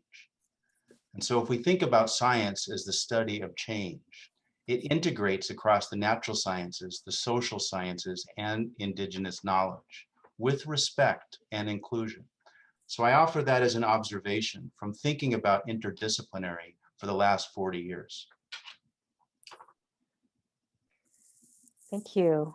That's an interesting perspective. I just noticed that Holly Parker has written a comment, who comes from all this as a writer. And so getting back to the issue of working with an artist or not. Holly, do you want to add, do you want to sort of say anything about your perspective as a writer?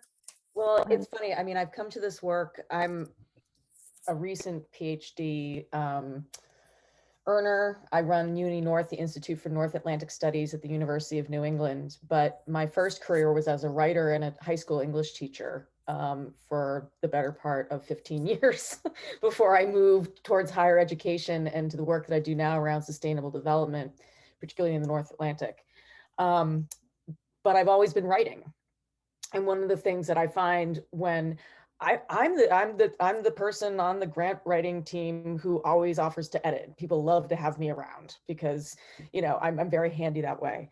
But I also, as a teacher, and I'm a teacher, you know, K through 12 teacher, facilitation and meeting people where they are is part of the DNA of teaching. And I find that so helpful to back up that bus a little bit. I come from a family of teachers, and my dad's an artist, by the way. I put that in the chat too. So I'm a big fan of artists. I often put on my teacher hat when I'm starting to build teams, because then I can meet people where they are and ask them questions to kind of draw them out. And so, you know, I've taken a rather slow route to this work. And yet I think so much of what I've learned through other experiences and disciplines, through an undergraduate degree in English literature and a master's in education and now a PhD in public policy. So it's that I kind of am walking interdisciplinarity. And that really it's a fun place to be in. So I love this conversation. This is wonderful. And I also love that the women, the female panelists, and hearing these voices is just it makes me so happy. So thank you for this. Great, thank you. We have just a couple of minutes left before we have a scheduled break. And so if there's anyone else who would like to jump in and comment on any of the issues that we've covered so far, or ask a final question, now's your chance.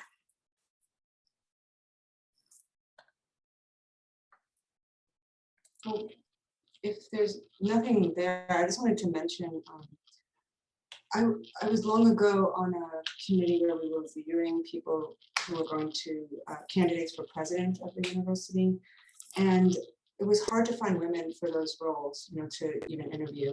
And so I asked the company that we had hired, why are there no women? And they said, because what happened, or why are the women not as strong in their records when they come up, so they don't make it through the first pass. And they said what happens to women is they often are picked to do these kinds of service roles earlier in their careers, and they jump ship and do them earlier in their careers, and they give up maybe the technical track they were on. And as a result, their overall record doesn't make it quite to the same point that some of their peers make it to. And so as we sit here on this all-female panel of people who have given their time for these kinds of discussions, I don't actually think it's a good thing. It really worries me. And so I just wanted to share that thought, piggybacking on some of the discussions here. Right. Okay, thank you. I think we are at our 11 or 10:40 Alaska time mark. So we're going to take a 20-minute break and then reconvene, and we'll find out about our small groups and the exercise that we'll be doing. And I guess the request is that if you can stay logged on during Zoom, during the break, that would help. If you have to log off for whatever reason, we can get you back in. But thank you, everyone. Thank you very much to our 4 panelists and all of the comments that are really great from all of you participants. I think this has been a really interesting session, and I look forward to seeing you in about 20 minutes. Thanks.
All right, everyone, I think we're going to go ahead and get started again. My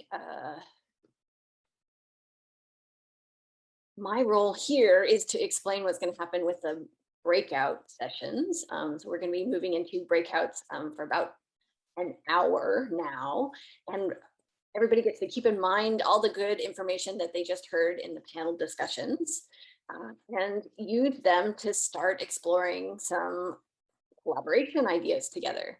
And that's really what the first part of the next hour will be about. We'll be thinking about those homework assignments that folks were asked to develop together in advance of the workshop. So in the meeting packet, you guys would have seen a little outline of that assignment, asking you to identify, just one issue, problem, or research question that you want to talk about with your group.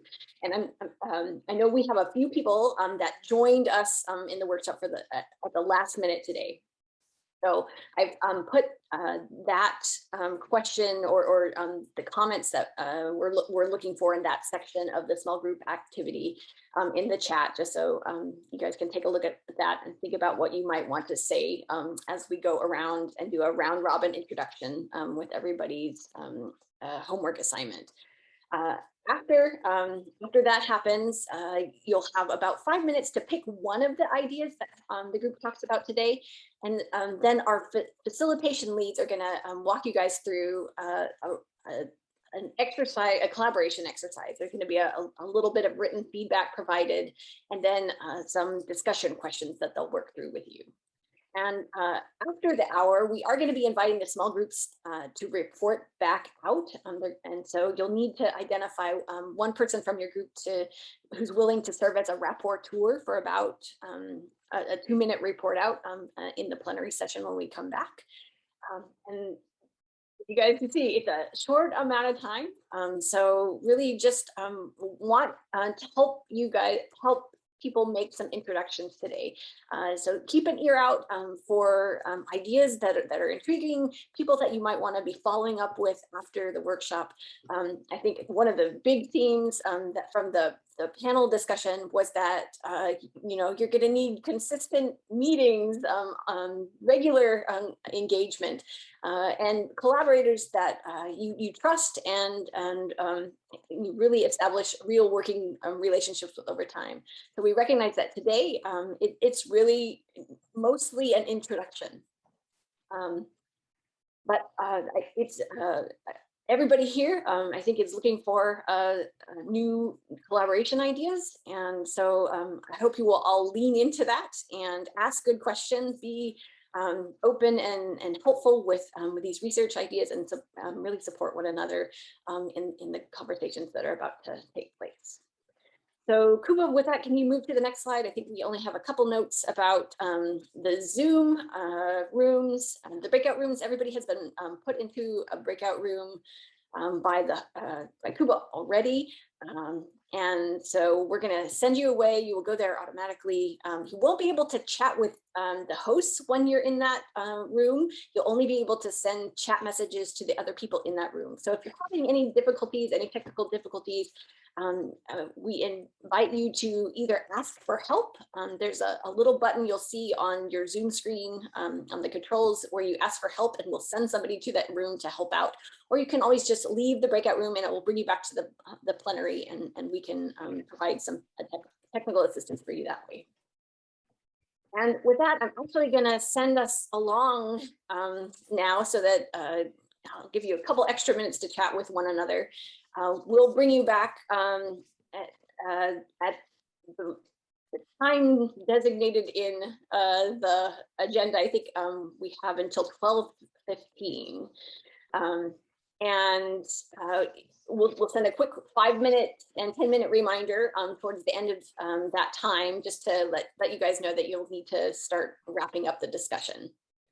And Kuba, are we good? Do we need a couple more minutes to get people sorted into rooms? So Britt, we're all set. We're all good. Thank you, everyone. And a big thank you to our fantastic facilitators. We're ready to go ahead and get started. Again, if you need any assistance from your group, just have someone in that group hit that ask for help button, and have a wonderful breakout session. We'll see you soon.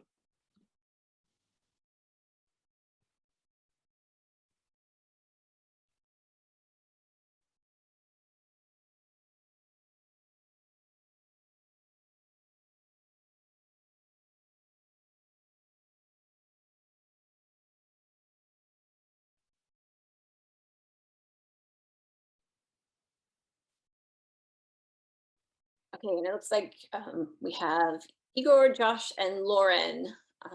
Are you guys still here? Yeah, I'm here. When we were supposed to go, I got told my meeting timed out or something of that nature. Okay. Igor is here also. Okay, Okay, Josh. Well, so Josh, there should be a little breakout room button on the bottom of your Zoom toolbar. It should be like a series of squares, a 2x2 square. See if you can hit that, and you should be able to join the breakout room from there. Oh, perfect. Okay. And Igor, can you identify who you are, your last name for us? Sorry, my last name is Appel, A-P-P-E-L. Okay, so we did not know that you were joining us for the workshop today, so I'm going to go ahead and move you into. Great. If you know anybody related to snow, terrestrial snow, or at least cryosphere. Okay, so how many people, Kuba, are in the room with Mark Seefeld? Do you know? Do you know which room he's in off the top of your head? Looking now. Mike Steele? So Mark Yeah, Seefeld so is that in would be room. breakout group number 3. There are 8 people in there currently. Okay, let's go ahead and send him, then put him in I there. am not in a position to dispute, especially Okay. I have number 3 in front of my name. I don't know. Oh, there you go.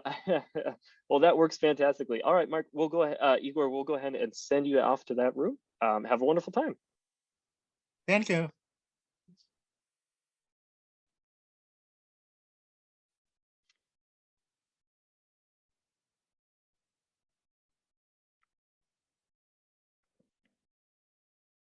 Britt, he was right all along. He knew it before we did. I don't know how I don't mind that he's here, but it wasn't, we had other people on the waiting list. Yeah. Yeah. If you want to now, you can go ahead and open the breakout room tab and to kind of take an eye on it. I just wasn't sure what would happen if you opened it while before it started. I didn't want to have to do that again real fast. So I appreciate that. I'm gonna send Helen a quick note about Igor. Okay.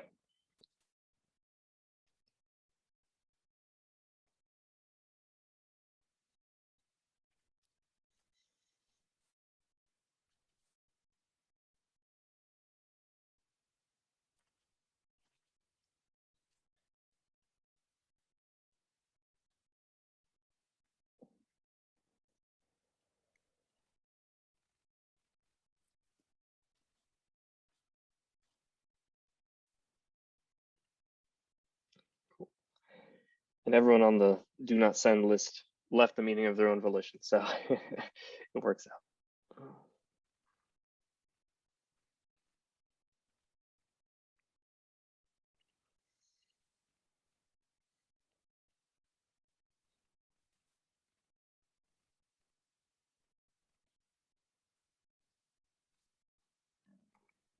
Okay.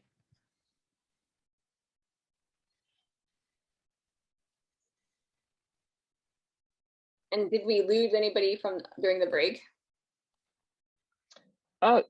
Maybe a person or two, but I think mostly everybody who left again was not going to participate in the breakout rooms anyway. So I don't think we might have lost one person, but other than that, people are pretty good about it. Okay. A great ratio of people who said they would come and people who actually came. So good job with that. Yeah, yeah, it's a lot. Yeah.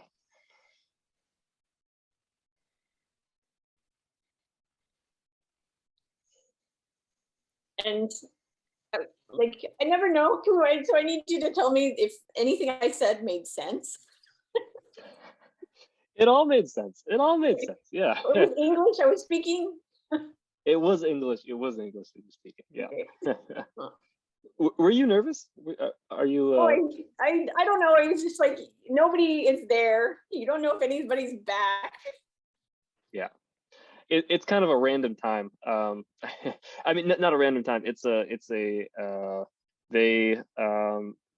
it's a tough time because people are just getting back from that break. You know, it's 20 minutes, and I think everybody was pretty much back, and got it. And I think the facilitators know exactly what to do.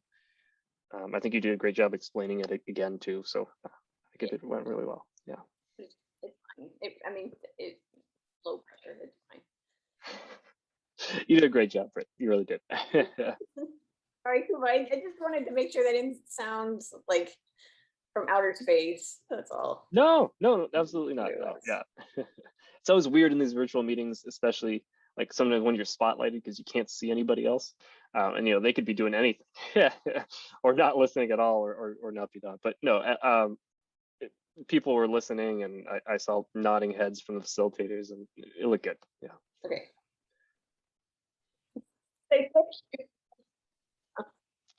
What's that? Oh, yes. Thank you. Oh, yeah. Absolutely. And great job getting all of those folks moved in an efficient way. So yeah, of course. I've been telling, I told, I think, Janet during yesterday's and the workshop earlier this week, I think playing video games has helped a little bit, just because the interface there's some similarities, especially with that and like other third-party like chat platforms and everything. So it's just not that big of a stretch.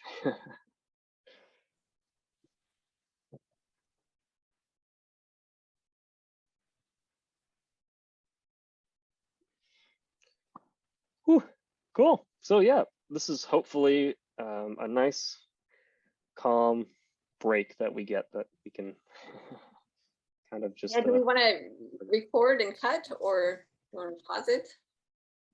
We can. Yeah, I can pause. You're great about reminding me. Otherwise, I think I tend to forget all. And I read them to the group before, so they knew that they were being quoted. Thank you, Dina. Okay. Moving right along, since we're very short on time, we will go to group number 3. I'm Simon. I think group number 3 is me, and I have not run any of this by the group, so hopefully I get it mostly right, but feel free to jump in if I go way off base. To just sum, I think we experienced a lot of what the first 2 groups reported as well. We ended up finding kind of some common ground on a project associated around kind of changes, current and future changes in the cryosphere, so permafrost, snow cover, sea ice, and those kind of things. And then we decided to use that to facilitate the discussion moving forward, and how you would go about doing this project or tackling these problems. Oh, and I totally left out the half of it, but changes in the cryosphere with respect to infrastructure and current and future design and implementation of infrastructure in Arctic communities and Arctic regions. And so we went away and we spent some time thinking about it ourselves. And it was, I found it really enlightening coming back and discussing how we all approached the theme kind of, I as a glacial geologist, I jumped right into, data and observations, but, having different perspectives coming from, what is the end goal of these projects? What is the kind of, what are the purposes behind dealing with infrastructure now and in the future. Also the different scales I thought was really interesting. It's something that I personally was really intrigued by in terms of both spatial and temporal, and thinking about 5 years, 10 years out versus a community, a couple square kilometers to Arctic wide type of scales of thinking. I think those are really important aspects of our discussion. And then the kind of the convergence through the discussion of the group. I mean, it was a group of random people who've never met before. And, after 45 minutes, I think we all had a shared investment in what we were discussing. And so that was really cool to come together and see that. And kind of that in itself was an example of what we're trying to do with these interdisciplinary projects. And then from there on, it was, deciding that an hour was definitely not enough time to discuss all these different things. And kind of the emphasis on, the continued communication and that interactive discussion is kind of the springboard that would keep this project going. So, and I think unless someone else from the group wants to jump in, I think I'll stop there. Excellent. Thank you, Simon. Okay, so who's next? Group number 4. I think. Hi, so I'm Holly, reporting for group number 4, and let me just grab this doc. So we really embraced the process. We had a really great time, and it's messy and creative and wonderful. So we settled on a question to kind of portal all of that energy, and it came from our friends at UCIrvine, Murat and Jennifer. And let me just pull this up here. And their question that they were asking was, what are the causes of boreal fire variability in the past?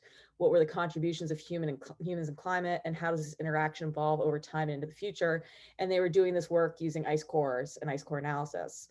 And so we all went our separate ways for 10 minutes and did some writing on this and came back with a couple of really interesting highlighted themes that emerged from this, which was somebody wrote the question, what does an ice core look like?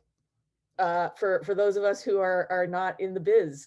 And then so we ended up talking a lot about visualization and storytelling and what role that can play in imagery of fire and ice and what that can play in communicating this, but also exploring the question, particularly its implications around what policies might come out of this and how they might be culturally relevant based on some of that visualization and storytelling. And then we talked about kind of the collaboration of different data sets that might already be out there. So we had one data set available to us in our group around aerosols analysis in the Arctic. And we also had this boreal fire data coming from the ice cores. And so how could we marry those data sets together in a way that could increase our knowledge or create new knowledge? So that was kind of what we generated out of our 10 minutes of writing on this. Our key highlights, we weren't really talking about next steps, but we kind of reflected on the process a little bit. And the fact that it was uncomfortable at times. A lot of us are very product driven. And so we're like, what are we doing? What are we doing? What do we need to report? And so we had to kind of lean into that a little bit, which was great. Everybody felt voiced in our group. And I think my opinion is that the writing helped that. We could kind of go get our thoughts together and feel maybe a little more confident in presenting those ideas. And so having multiple modes of expression, I think, is really helpful. And then sharing terms and curiosities. We talked about this term that one of our members talked about of ecological memory. And we all got very curious about that and kind of started digging into that. And finally, it devolved into this huge book sharing, title sharing conversation, which was fantastic. So we all have a nice long reading list from each other with everybody contributing. So that's where we were. And it was really just a great, energetic, space to be in. So my thanks to group 4. Thank you, Holly. And I really appreciate your perspective on process. So knowing that each group is going to come at this a little bit differently. Some people are going to find, what we had outlined, as the activity useful. Other people, need to do it a little bit different way. So I appreciate the groups reflecting, that how they got to where they needed to go. So like identifying a theme rather than picking one of the topic ideas. All of that's really interesting to me to hear how that worked. So thank you for sharing. We have group 5 next. All right, so my name's Emily. I'll be reporting for group 5. So this is not new, I suppose, but our team followed a very similar approach in that we drew elements from everybody, most to form kind of a conglomerate idea. So I guess our big takeaway was just that this process actually seemed fairly useful for building interdisciplinary research and approaches to research. So what we ended up on kind of proposal in terms of how we view disturbance. So sort of press versus pulse, common in ecology, the notion of how long does disturbance last and how quickly does it come upon a community, and social science focused teammate in terms of co-production of knowledge, and then a topic being permafrost dynamics coming from 2 of our group members, and then we slowly kind of morphed into a geographic focus. One thing we talked about though was that doing this sort of, Courtney commented her reflection and writing, stage 0 is really engaging communities to learn if the research question we are starting to brainstorm is even relevant to that community. And then as we sort of continued discussing and writing into our Google Doc, we realized that responding to RFPs is not always the best strategy for these interdisciplinary groups to engage communities in a timely manner. Often you're writing grants in a week, a month, maybe 2 months if you're lucky, and that doesn't really give enough time to build the relationships with communities that we might need or want with the particular question we were all working on and commenting. So we have a couple of people, including myself, who are interested in continuing to talk about community engaged research, dealing with permafrost dynamics and taking a look at these different types of disturbances. We had someone with specialty in current archaeology, a really cool group of people. So I think for now, I would say email me if you're interested in developing that idea further. A couple folks in our group are hoping to keep talking. Leave it there. And I'll put my email in the chat, I suppose. Well, and thank you very much for kind of being a champion for getting people organized. Emily, thank you for that. Others in the group that are doing that too. Okay, group number 6. Is that Pitz's group? Yes, it is. Okay, I am Jessica Guerin, and I will be reporting out for our group. I'm going to go ahead and share screen real quickly. And can somebody nod when they can see the visualization? Got it, Jessica. Awesome, thank you. Okay, so our group went about it a little bit differently. Everybody presented some work that they are interested in or are currently working on. And we went through every person, and then we sort of settled on one of those ideas to build off of. And so my visualization happened to be the one that we decided to build off of. So on your screen is what our team was working from when they came up with these concepts. And so my original intention was that this diagram was to represent a model for community-driven co-production of decision-making tools in support of local and regional decision-making. And just stepping through the VIN just a little bit. So in my mind, the decision-making in this case was determining what decisions needed to be made that would benefit from scientific data in that community or region.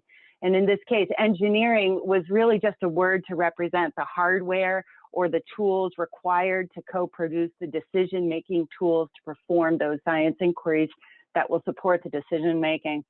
In this case, remote sensing was also representational to represent the science being collected, the data to be used either in the raw or the process to make a decision. I think visualizations might sit in that part of the diagram. Workforce development, in this case, workforce development is the recognition of the requirement to actively work with community partners to train and ensure those community members have the required skills to integrate any science-based knowledge product into the decision-making structure of that community. And then the methodological engagement is how we go about doing this. And so, you know, that includes the relationship building, as well as the this is the way we're going to approach this process, and all of those components to come to community implementation of the process, the nugget, the science, the doing. And so the way we went about it is everybody we had this image, and then folks provided feedback how they would change it. If we had enough time to rebuild the slide, what would it look like that would be different? So I don't know if I'm going to go ahead and recognize our team members by name for their comments. So Adelheid commented that this was a really inclusive, but we really needed to focus much more heavily and obviously on the relationship building with the communities. And if we have community-driven research, that the Indigenous and rural communities have to set the tone of what tools they may need and respond to to respond to adapt to climate change, or generally what they may just need for their community well-being. And so 100%, exactly. A member of our team, Ingrid B, suggested perhaps a different title that was a little bit broader: community-driven creation of decision support systems using multidisciplinary science applications for economic development, incorporating sustainable resource management and policy development in light of climate change. Hard to acronym that one, but I think that what Ingrid is trying to describe here is the importance of the economic development as well as the policy development, incorporating all these different components to also include issues pertaining to One Health and environment, the water, energy, food security nexus. So, and then of course, you know, the pluses and minuses of the different titles and what the perceptions of each of those are. Ingrid T would like to see some different ways that we marry engineering and remote sensing in this case, and perhaps a little bit more about the identification, specifically the identification of housing, energy, and transportation needs for fast community relocation, and how to establish collaboration framework across existing rural communities to incorporate engineering, science, tech for a rapid response to support the ideas of workforce development. So circling back around. And Neil included his thoughts to his approach would be in the area of community implementation. And the input from the 5 areas would need to flow through the community filter to be successful. And Neil wants to point out that it's critical that the message is sent is the message received. And so going back to that perception, like, oh, I thought it was perfectly clear in this one slide. But so we unfortunately didn't have enough time to go in depth on incorporating all of these into, you know, version 2 of the slide. But I hope that this represents how our discussion went. And I know that as the person who put together that slide, this has been really valuable feedback on how I present ideas and the importance of the language that's included and where and how to inform the inclusivity nature of things. So I shall stop sharing. And yeah, I'll be quiet now. That was great. And I really like that you guys approached it from a visual standpoint. So responding to a diagram, that's a totally different way of doing it. And I think that's really neat. So, okay, moving on quickly to group number 7, Liz's group. So I'm going to be reporting out for group 7. I'm trying to figure out how to share my screen. Let's see. I have too many things open. All right. So I'm Corey Whitmore. I'm at UAA in public health, and I'm reporting out for group 7. Liz was our facilitator, and we had that list of members that you can see there. We had a really interesting conversation, and 2 major themes emerged, which it's just interesting how that happens. One was around trust and relationship building, where knowledge sharing across epistemologies comes from and what influences that. And our second theme was around river habitat, with physical scientists talking about Arctic lowland river landscapes, sediment fluxes, flooding patterns, and then the habitat of Arctic char. We, as a team, decided to focus on the trust development, relationship building, how does science happen in communities or with communities piece for our 10-minute brainstorm. So we focused around Margaret Rudolph's idea to start. She'd brought up the importance of relationship development and the roles community members, such as elders and tribal leaders, and research program members can take, specifically describing different communication patterns that contribute to or hinder trust development, and the creation of a common vision. So her idea highlighted the role of boundary spanners, or people who fall into the middle of the Venn diagram with circles representing different communities. And our brainstorming really built on that, thinking about the different communities like scientific and indigenous communities or policy focused and research focused communities, and got us thinking about complexity in roles, in communities, in science in general. We have not really identified a next step, but we're talking about the fact that this set of constellation of ideas could lead to a study specifically about the roles of boundary spanners, which is actually Margaret's specific research interest, or it could be a piece of a larger project focused around many different topics like climate change, Arctic char population changes, rivers, specifically focusing on the human side of how the science around that larger umbrella idea is getting done. I'm going to stop there. Thank you very much, Corey. And I feel like we are just getting started with all of these conversations. So I think next steps in trying to find ways to continue to develop these themes that are emerging is what we'll be talking about briefly towards the end of the hour. We do have one more group left, so I want to hear from them. I know we're running a little bit over time. I apologize to you guys for that. So we have a few more comments to make, so I'm hoping you might be able to stick around for another 5 to 10 minutes after this last report out. Okay, let's hear from group 8. That was Jennifer's group. All right, I'm Liz Nyman, and I'll be presenting for group 8, which will be kind of an interesting presentation for a couple of reasons. The first is that we were still iterating our question at time.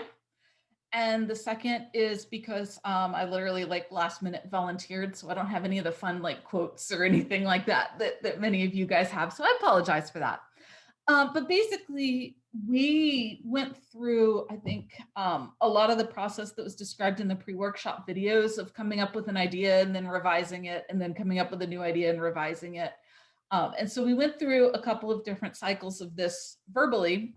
And what we eventually decided on was talking about the need to be able to communicate or speak about large-scale physical changes in the Arctic with the local communities that live there. And then as we started writing on this, we found that we were having problems with some of the language use, we didn't communicate, so we tried co-learn, we tried co-production, we tried co-design, as we tried to make sure that we were clarifying what exactly it was we were talking about. We had some good discussions about making sure that we didn't want to repeat colonialist thoughts, and understanding how to build bridges with communities and how that could best be done. We did a lot of talking about who the target of communication would be. Do we want to talk to communities? Do we want to talk to local decision makers? Do we want to talk to higher order decision makers, and what kind of the differences between different groups would be in terms of how you would go about kind of understanding this process. But it was very much as we wrote, we iterated, as we talked, we iterated, and we did not come to, I think, a conclusion at the end that anyone was yeah, I think this is great. But I think we all had a really good understanding of the process and how helpful it could be if we'd had a little bit more time to work through things, and to just learn more about what other people were doing, and kind of seeing how this process works from the perspective of actually doing it, I think was something we all thought was really helpful. Wonderful. Thank you, Elizabeth. Okay, so those were wonderful introductions to each of the group discussions, and sharing more information with you guys about what the other groups talked about, what each individual presented in terms of that interest, that research interest or idea, as well as some of the resources that got shared. So that, that long list of books, as well as some other resources that the facilitation team has kind of put together. That's what we're going to be doing next as hosts for the workshop. So you guys will be hearing from us, and if a kind of a champion for your group's discussion emerged, another thing that I invite that person to do is to reach out to me or to Holly and let us know if it would be useful to have some additional support, and we can follow up with you. I know every group will be a little bit different in what their needs might be, so we'd be happy to have a conversation with you about what we might be able to offer in terms of some organizational support, much like bringing this workshop together. So that's something else that I encourage those, anybody who really feels like they'd like to be a champion for one of the project ideas to get in touch. Give me an email, shoot me an email, and we can talk. And then two other quick things. We are planning more of these kind of collaboration events, and the next thing on our list is a meet and greet with the Arctic research funders that have, they're mostly federal agency funders at this point, but we're going to be reaching out to a few more people. That's going to be taking place on Friday, the 7th of May, from 9 to 11 a.m. AK. So if you guys are starting to think about some ideas and want to keep working on some of these themes over the next month, May 7th would be an opportunity to talk to program officers about what opportunities are out there to support research in those areas. So we hope all of you will join us for that event, and you'll be hearing more from me about future collaboration workshops like this, I think, in the future as well. So I want to actually hand things off now to Liz, who's also going to talk about IARPC collaborations as another way to continue some of these community engagement efforts. Take it away, Liz. Can you all hear me? Great. I know we're running over time, so I will try to be super quick. But yeah, I just wanted to introduce IARPC to folks as another opportunity for you to continue to build collaboration. So if you're not familiar with IARPC, it is the Interagency Arctic Research Policy Committee, which is a long way to say we bring a bunch of people together to talk about Arctic research. So we are a federal body that basically supports federal and collaborative research focused on the Arctic. And so if you could go to the next slide, please. I think, Britt, you're running the slides. Thank you. So we basically bring together leaders from 16 different agencies, departments, and offices across the federal government. And so our agencies are up on the slides here. So if you are looking for access to federal programs, to talking to funders, to learning more about funding opportunities, IARPC is a really great place to go. And next slide, please. The best way you can do that is through our website, IARPC Collaboration. So some of you I've seen are already part of IARPC Collaborations, but it's basically a website that is a combination constant conference, coffee shop, message board all in one. You can, if you're a member, you can post about current research. There are posts about funding opportunities. We hold regular webinars from federal agencies and others. And the member space includes more than 2,700 members of the Arctic research community, which includes folks from federal, state, academic, nonprofit, industry, indigenous, and international organizations. So if you're not already an IARPC Collaborations member, I really strongly encourage you to sign up because it is such an excellent site for collaboration, although I am biased, of course. And you can do that just by clicking that request an account button in the upper right corner on the website. I see Kuba had dropped in the link, and it'll ask you to explain what you do in the Arctic research space. You don't have to justify it. We just want to make sure you're not a robot. We're happy to have anyone working in Arctic research. Next slide.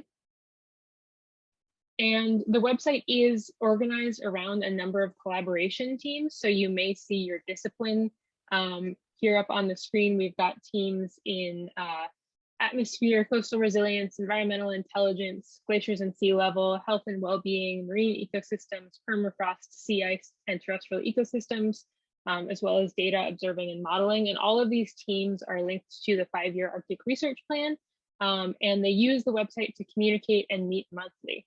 So they help move along our research by bringing communities together around different research questions. And in addition to those, we have a number of self-forming teams on STEM education, diversity and inclusion, for early career researchers. There's one on physical oceanography and more. So if you have a project that comes out of your discussion today, in addition, these collaboration teams often have opportunities for community updates in their meetings. So you can join the meeting and take that time to say that you're looking for new collaborators or want community feedback or anything like that. And also, we are currently working on developing the next Arctic research plan, which will be more interdisciplinary than the current one. So we hope to have more interdisciplinary efforts and opportunities within that next plan. Caveat, the plan does not include funding, but it is a platform for collaboration. And then next slide, please. I'm almost done. So like I said, we're developing the next Arctic research plan. We'd love to hear from you on how the research questions that are important to you can be can better. We'd love to hear from you on the plan and how it can better reflect the research questions that are important to you, is what I was trying to say. So I'll drop this in the chat too, but you can read the plan at tinyurl.com/arcticplandownload and comment through June 11th, and we have some upcoming webinars on it. And then just the final slide is just, again, our website, IARPCcollaborations.org, and we are on Facebook and Twitter, and that's an old slide. We don't have an Instagram anymore, but I hope to see you on Facebook and Twitter and on the website. So thank you so much for your time, and I hope to see you all on IARPC Collaborations. Okay, and then I think, Holly, you're gonna wrap us up, aren't you? Yes, and because we're so short on time, I'm just going to say that we would love to have you take a few minutes to tell us about your experience today by filling out a survey, so that as we've mentioned, hopefully we'll be able to plan some similar events in the future. And so your feedback on this event will be really helpful in informing that. And I'll just say on the behalf of Britt, Lynn, Liz, ARCUS, IARPC, and UCIrvine, thank you so much for joining us today. I think it's been really insightful and interesting. Thank you again to our panelists and to our additional facilitators. And that's it. That's a wrap. Yep. Yay. Thank you.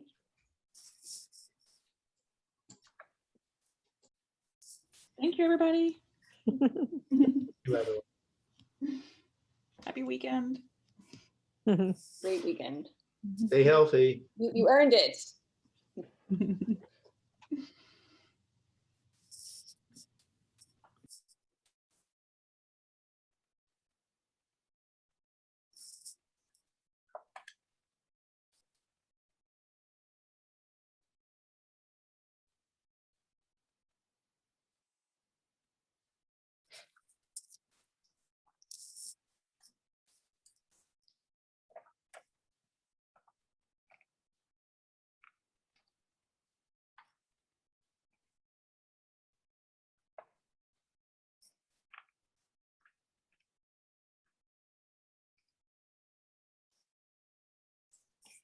Britt and Holly, did you want us to stay here in this setting? So I think I'm going to go ahead and close out the meeting. And if you guys wanted to jump onto a Zoom link that I share, okay, I will email you a new Zoom room link. Okay. All right. Great. Thank you. Yep. Thanks.